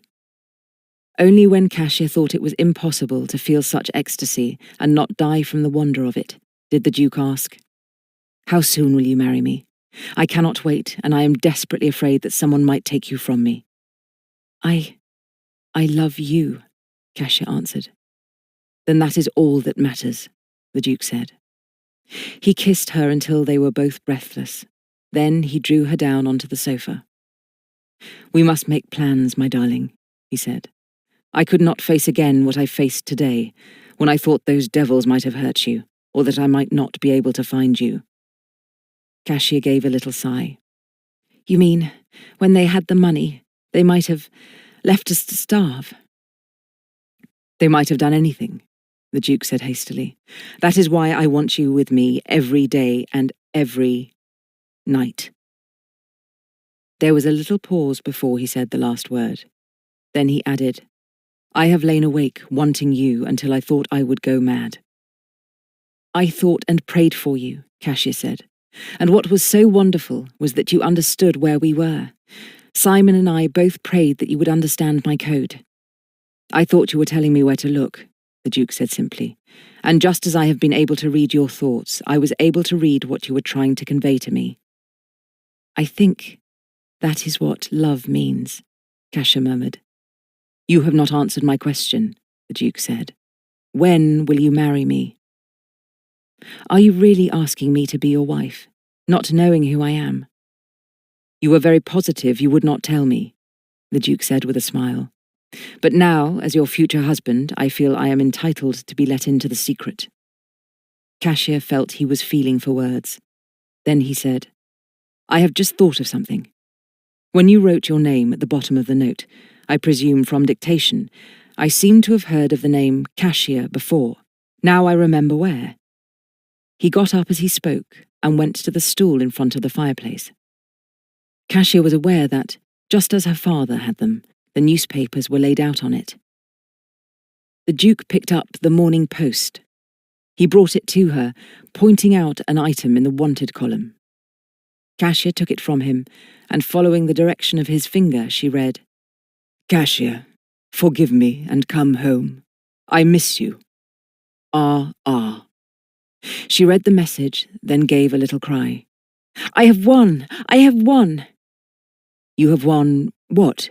The Duke inquired. The battle with my father, she answered. It was from him you ran away. Kasia nodded. He gave a deep sigh. If you knew the agony I have been through, imagining that it was from a husband or a lover. Kasia looked at him in astonishment. How could you think such a thing? I love you and I want you, and I promise you I shall be a very jealous husband. There will be no need for you to be jealous of anyone, she said softly. I thought today that I was the first person who had ever kissed you, the Duke said. Is that so?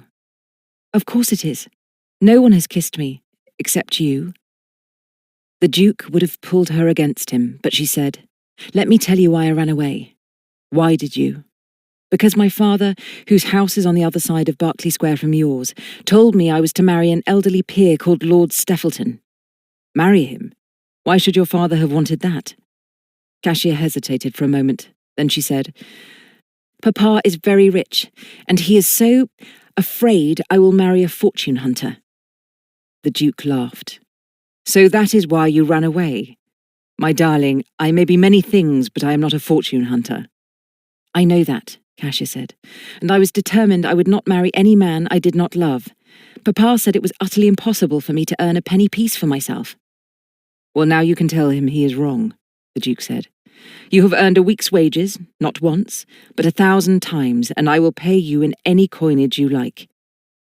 I would prefer it in kisses, Kasia said. And you do understand that if you will marry me, I shall marry the man I love. I am going to marry you as quickly as possible. Apart from anything else, there is a great deal to do here, and you know that, like me, Simon cannot do without you. I love Simon, I love the castle, and I love you, Kasia cried. The Duke knew there was a little note of passion in her voice he had never heard before. It brought the fire into his eyes. Then he was kissing her, with long, possessive, passionate kisses. They changed the moonlight that was still within Kasia into little flames of fire. She did not understand what it meant. She only knew that once again the heavens opened. The Duke was carrying her into a world of such beauty, light, and love that she knew what they had found together was what had always been in their hearts. "I love you. I love you," she murmured. Then, as the Duke drew her closer still, she knew that the wonder and glory of it was there for all eternity. Thank you for listening to The Daredevil Duke by Barbara Cartland.